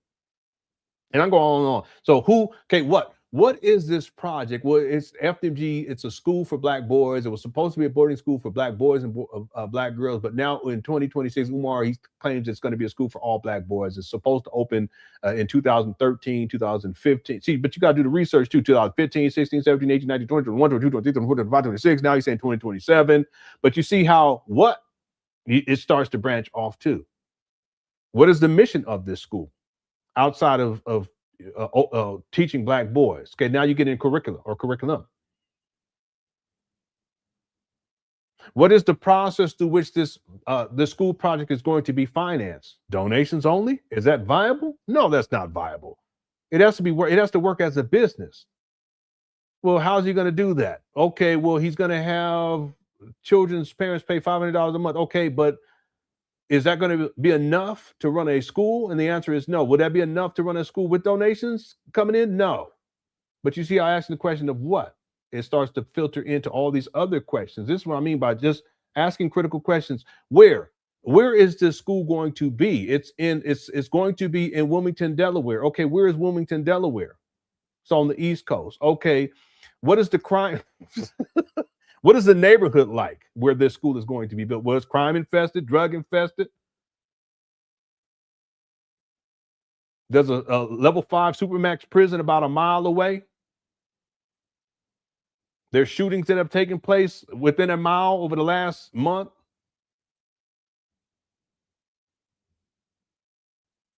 Prior to Umar Kwani's trap bandits in 2018, Wilmington, Delaware was ranked 6th in the nation for violent crime per capita, or 6 or 7. Let's go with 7, give some grades. 7th for violent crime per capita in the United States of America. Where is this? Well, they call it Murder Town, USA. Okay, does it make sense to have us open up a school there when you don't know what you're doing? You don't have a team. Okay, who, what, where, why? Okay, okay. So who, what, where, why? Why is Umar doing this? Why is he opening up a school? Well, it's like we were talking about earlier. First of all, he's not. But why Umar Johnson conceptualized FDMG, it's an outgrowth of previous scams, including the scam that he was trying to run in the UNIA. He was trying to get money for a building fund. But why specifically Umar? Well, this is what I mean, why the research ties into it. Well, because Umar, back in the day, he was put in a boarding school, separated from his family. He was the only child sent away. It was a military academy. That's why Umar, see why. That's what Umar says. We're going to teach the boy how to float ships. We're going to teach them how to fly helicopters. We're going to teach them how to fly airplanes. We're going to teach them, we're going to be a gun club. We're going to teach them how to be Black Rambos. He said this. That's why. Okay, it's childhood trauma. See how deep this gets. It's childhood trauma, unresolved childhood trauma. Umar trying to live out this fantasy of trying to make it all right by being in control of other people's kids, but he's not even qualified in the first place. He's a sexual deviant and mental. See, Umar conceptualized this based upon childhood trauma. That's why. Not because he wants to help Black boys or he wants to help Black girls or help Black people, because if he wanted to do that, he would have done it already. We already talked about that, right? He does this out of childhood trauma, unresolved trauma, and someone who is literally batshit crazy. That's why he's doing it. Okay. Who, what, when, why, and how. And again, we will talk about, because this even ties to the Mo situation. How does he make this happen? Well, he got to get Mo remediation. He has to have a team. He needs the money. He needs to know what he's doing. Okay. He doesn't have any of that stuff. He has to have a business plan. He doesn't have any of that. He has to have a faculty and staff. He don't got any of that. He has to have students. He ain't got any of that. So how's he going to do this? He's not. Okay. But that's what I mean by critical thinking. It's nothing deep. You can start with just the questions. I think that they're just basic questions of who, what, where, why, and then when, right? When did Umar start this? A lot of people said it was in 2000. There's people who think he started in 2019. He started raising money for the St. Paul's College in 2014. We're almost done. He started raising money. He makes an announcement in 2010 that the school's going to open. So we can say, okay, at least in 2010, right? When he started. No, he conceptualizes in 2004, which correlates to when he was in the UNIA. He was trying to get money out of them for a building fund. He just transfers that scam over, the UNIA scam over to the FDMG school scam. So I can say, based upon my research, 2004, 2005, it says 2005, it says before that, so it can be 2004. So if we ask the question, who, what, when, why, who, what, where, why, when, and how. Okay, I got him back. I mixed one up. So when, you can say he conceptualized this in 2004. And then we can also ask the question, when did he actually start raising money? He says in 2014, but he collected donations in the form of land for FDMG back in 2012. I can show you guys that receipt. That's another lie that he tells. We can also say, when will the school open? Well, we'll close out here. I know we didn't get to the main video, but I'll set that up for tomorrow. We'll get right into it. I put together this list, and it's actually, there's more on here of all the grand opening dates when we talk about when. Okay, let me do this to close out. Matter of fact, I'll let it play, and then we'll be up out of here. Make sure y'all hit that like button before we get up out of here. Here we go. Of opening a fully functional accredited school. Why would Umar Johnson then states that he would start with the children 1 year. Umar Johnson does not finish that sentence, but it is fair to assume that Umar Johnson was going to say that he would start with the children 1 year later. 1 year later would be September of 2026. Over the last 16 years, Umar Johnson has changed the FDMG grand opening date at least 28 times. The question is, why? Why would Umar Johnson change the grand opening date so many times? See, who, what, when, why, right? Who, what, when, why? You guys see what I'm saying? This is basic. Times. The answer to this question is both simple and diabolical. Understand that Umar Johnson has no intention of opening a fully functional, accredited school. His intention is to keep deceiving his supporters while collecting donations indefinitely. Yeah. And see, this particular on January 6, 2010, Umar Abdullah Johnson. It's antiquated now. Okay, we've updated it since, because he's saying 2027. Okay, but that's what I mean by just asking the critical questions, and then they open up other questions. And if you do that enough, and if his followers did that enough, they would realize very quickly. But specifically dealing with how they justify, there is no justification. You know, but I think with the cult dynamic and they're unwilling. And it's an aspect of mind control too, and brainwashing. They're unwilling to even start to ask the critical questions that should be asked, and really they should be the primary ones, because they're the ones sending him money and supporting. I ain't sending him a dime. I sent money to Q Butter and donate to other stuff too. Okay, whenever we can, we do what we can. But even still, the people who should be asking these types of questions should be mainly his followers. But they choose not to, and one of the reasons why is just the mind control aspect of this, and it's a cult dynamic more than anything else. I'm not saying that they're part of a cult. I'm saying that Umar, the way that he manipulates people, it's like a cult leader, how they manipulate people. Okay. Thank you, Afro Punk. Great question too, by the way. Baba Hogan says, if he won Lotto, do you think he'd self-fund or just quit? He would just quit until the money ran out, and then he would come back. Let's be clear about something. Umar, his main motivating factor in his life is his ego, because it's the narcissism. But in terms of why it is that he does what he does, well, it's ego, but also it's for the money. And he associates money with power, but money also enables him to live his lifestyle, because without it, he wouldn't be able to do that. Okay? So money, if money is the motivating factor in FDMG as a business is not viable, meaning that it's not going to bring Umar money once it starts to operate, why would he keep trying to operate? Because I'm assuming, let's say he takes a lot of money to get started. But if he starts it and then he will quickly realize that it's not viable financially. What I mean by that, as a business, it's not viable. In other words, the expenses are going to far outweigh any income that's being brought in. Do you think Umar would keep going with it and just take the money from that he won with the lotto and keep putting it? No, he wouldn't do that, because the money is his motivating factor, not to help black people or raise black children too, but to educate black boys. Because if he really wanted to do that, he would have already done that. He would have started somewhere after 22 years. So no, what Umar would do, because he's greedy, is that he would abandon this project, or he would just let it linger. He just, like he's doing now, he ain't doing nothing. And he'll go and live his best life and run through that money, just like he's run through millions of dollars of this FDMG money. And then once it runs out, he'll go back to begging for money for FDMG. That's what would happen. He's a hobo. He's a bum. See, Umar's solution in life is not money. And many people think that it is money. And money can help. Trust me, I know. I've been on both sides of the fence. Okay, it's still not where I would like to be. So let me say that, okay, humbly. But money's not the answer to everything. And there are people that if they come up on a gang of money, a lot of money, I say gang, I'm from Southern California. If they come on a gang of money, that money is going to be used to self-destruct. That's why you have people who won the lottery, 70 million, 100 million, and 4 years later, 6 years later, they're broke again and in debt. For Umar, he's not fiscally or financially responsible. He don't pay basic bills. So if he comes up on money, what he will do is he will indulge more in his self-destructive lifestyle, just like how he's been doing off of the FDMG money. And that's one of the reasons why he's living with his mama at the age of 51, about to be 52, with no car. Thank you, Baba Hogan, for the super chat. Go forth and do science. I like that. Okay. Sentendrey says hi. Thank you so much. I like that. I go for it. I'm a nerd. I'm admitting it more and more. Thank you. TJ says, yes, I'm a huge Neil deGrasse Tyson fan too. Okay, I watch it, and I know that's how I know I'm not black. That's a joke. I'm just joking. Yeah, I've watched Star Talk. I watched the thing he did back in the day, the series he did. I have that on my phone, in point of fact. Okay, it's good stuff, really good stuff. Thank you, TJ.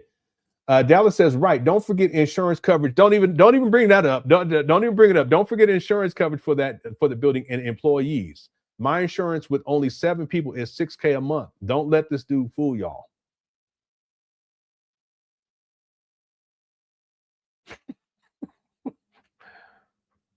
Yeah, that's what I'm saying. Mold remediation, 800,000. Okay, let's chop it down. It's about 600. Let's chop it down, 500,000, $500,000.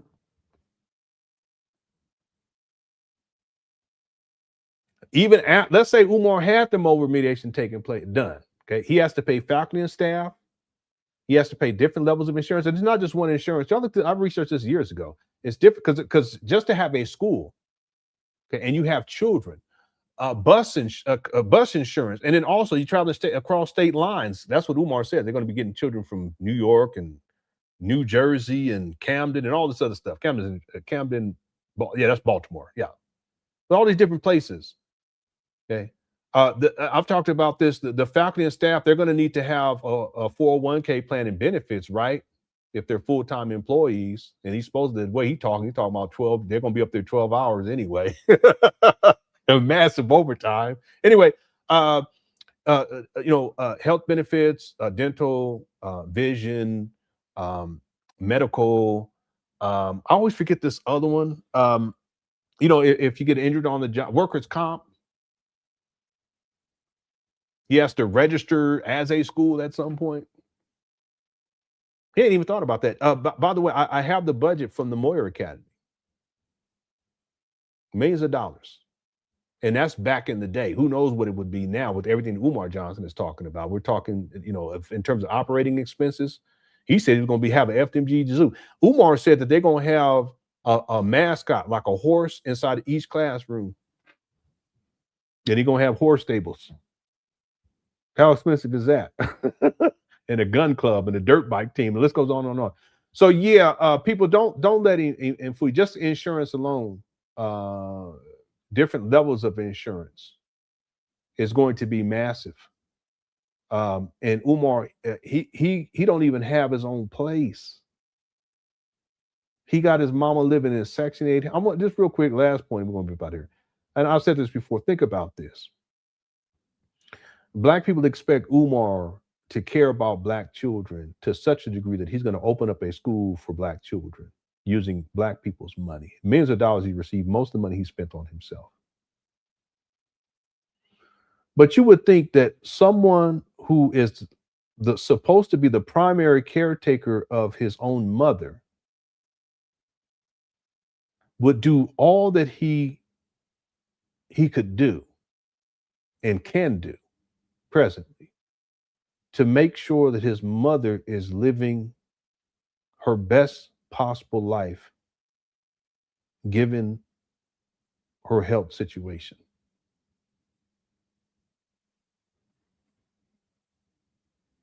What kind of man, what kind of son raises millions of dollars and is the primary caretaker for his mama and got his mama living in Section 8 housing in the hood, living in filth?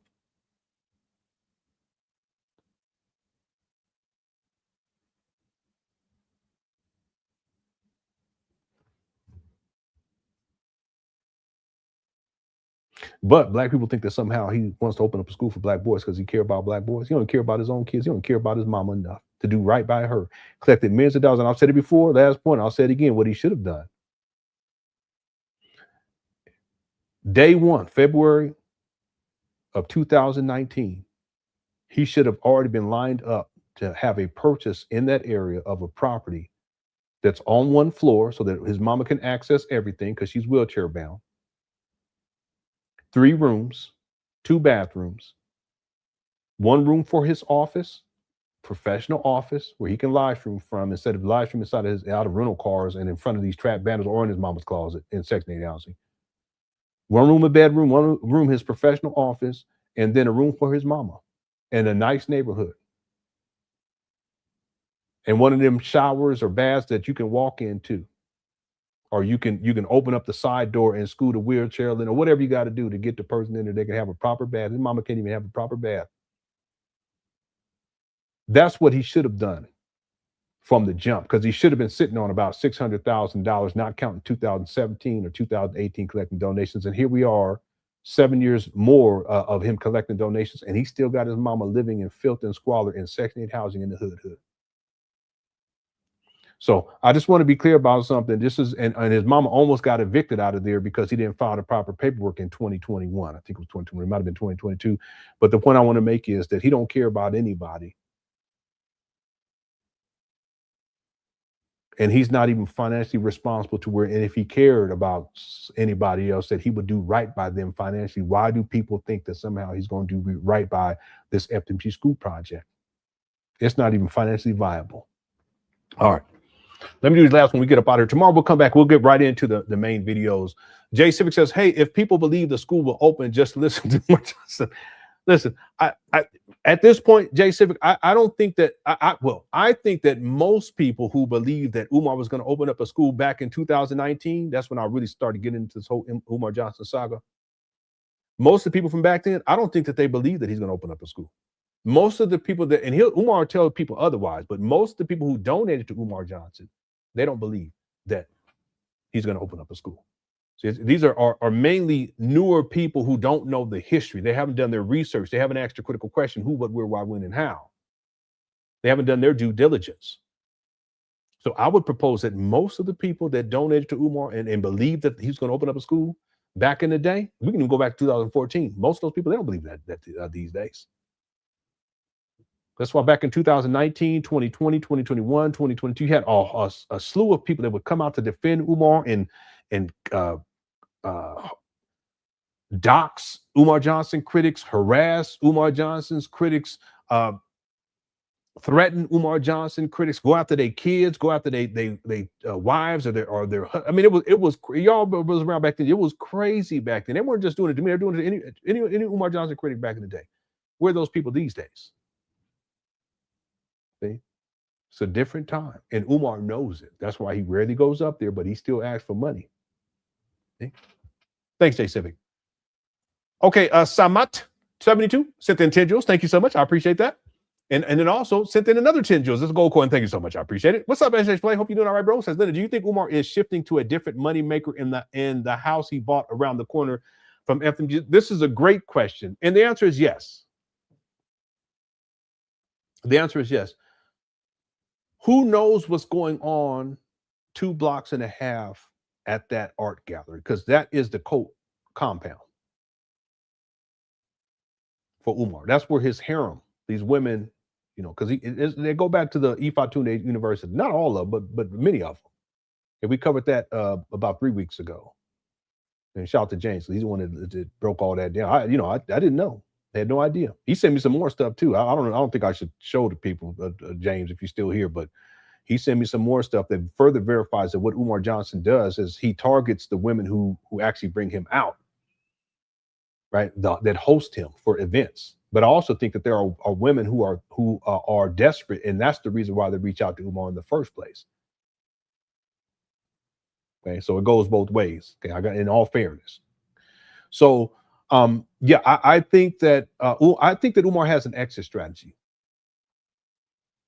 Yeah. Okay, and this is, I'm speculating here.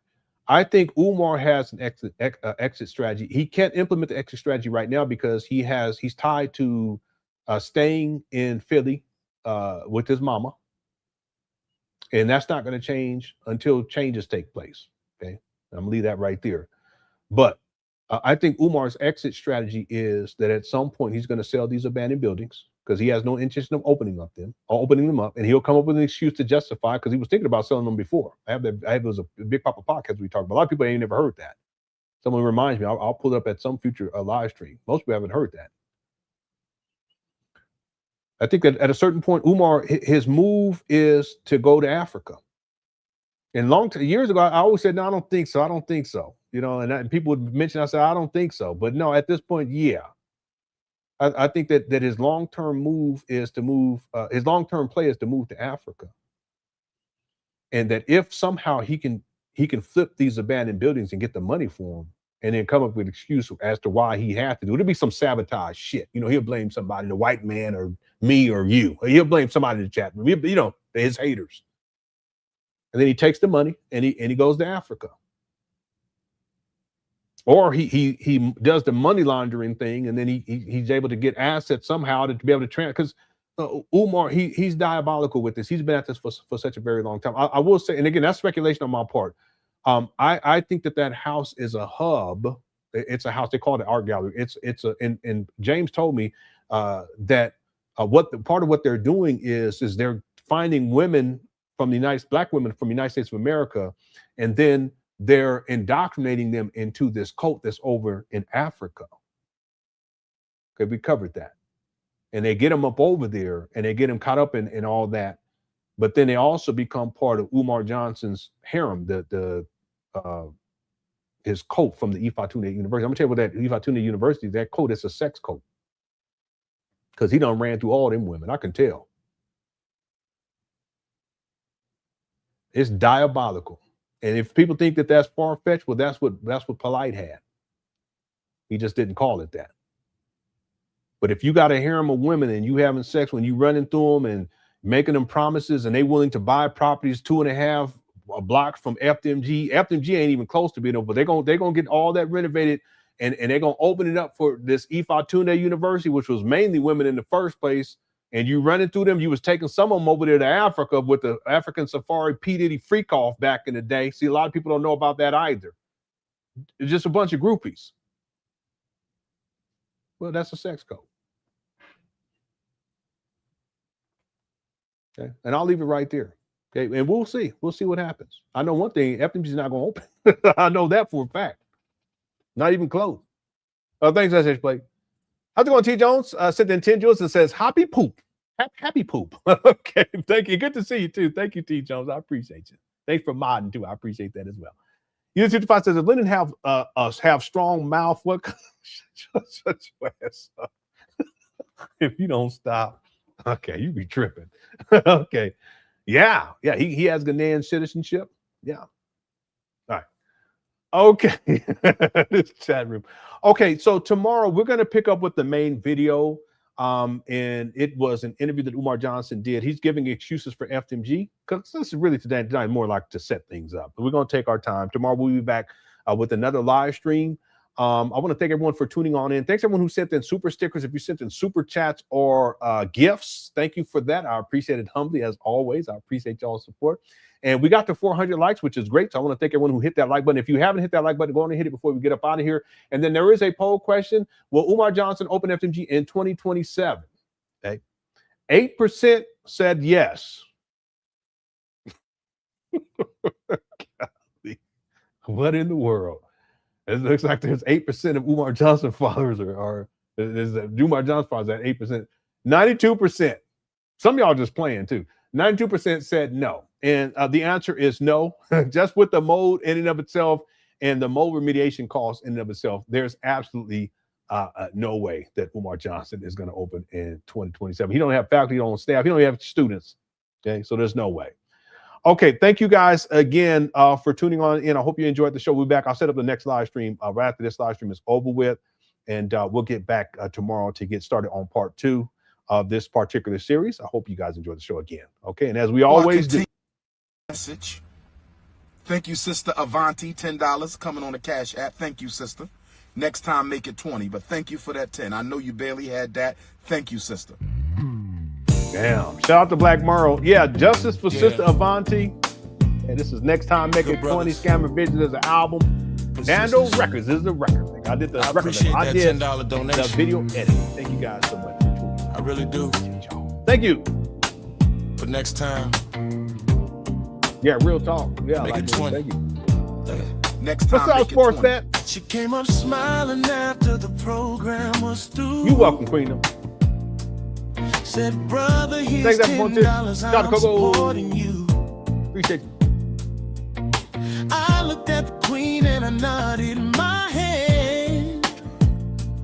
Said, thank you, sister. Then this is Salute, what James. I said. Next time, you so welcome, Francisco. Thank you. Times are hard.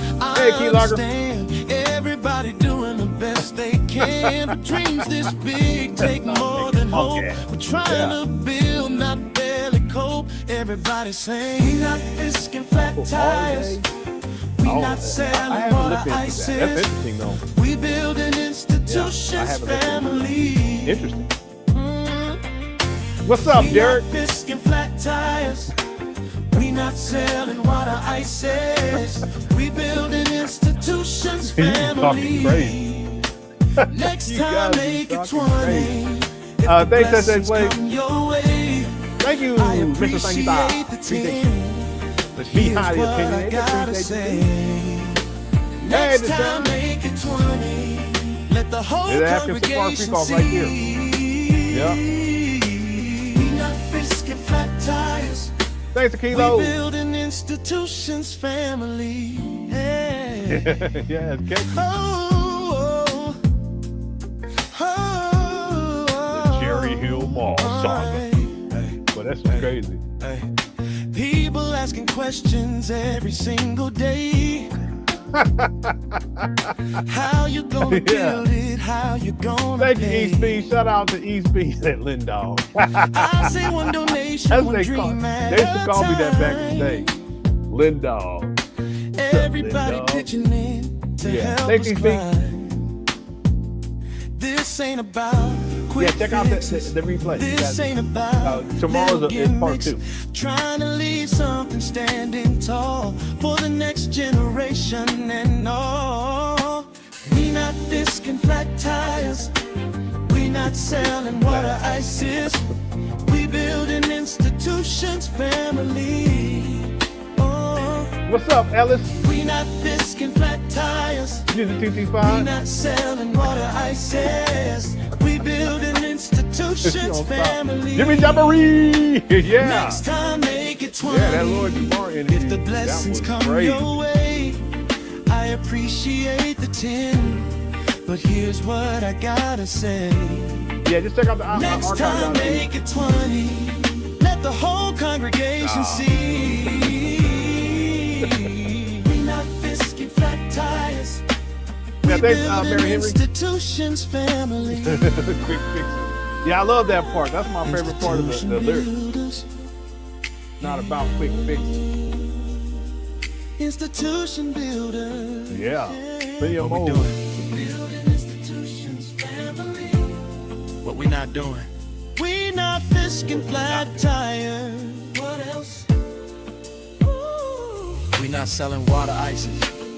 One more time. One more time. We doing it. We building He's talking about institutions, family. Miguel Jackson. Now everybody clap your hands. Left side sing.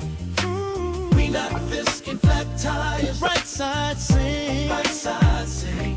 Everybody together. Hello, Sister Avanti. I just got back from San Diego. I saw you, beautiful woman, giving love out. Next time. Shout out to Sister Avanti. That's Sister Avanti. I'm not putting that on. And I appreciate you too. Next time, make it 20. Probably not, Jimmy. I highly doubt it. Yeah, I highly doubt it. We building institutions, family. Okay. And we're doing it all the way.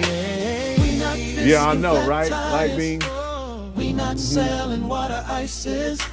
We building institutions, family. Make some tires. And fixing. We not fisking flat tires. We not selling water ices. And make sure y'all hit the like button if you haven't and you enjoyed the show. Family. Next time. Make it Unlock. 20. All right. Shout out to Black Marl. Thank you guys again for tuning on in.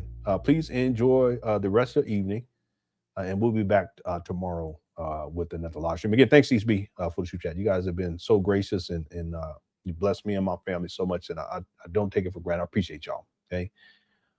Thanks to the Miles family biz. They want to send the super chats, super stickers, gifts, or anything else. Thank you, humbly. I appreciate the support. And we'll be back tomorrow. Okay. Love y'all. Take care. Peace.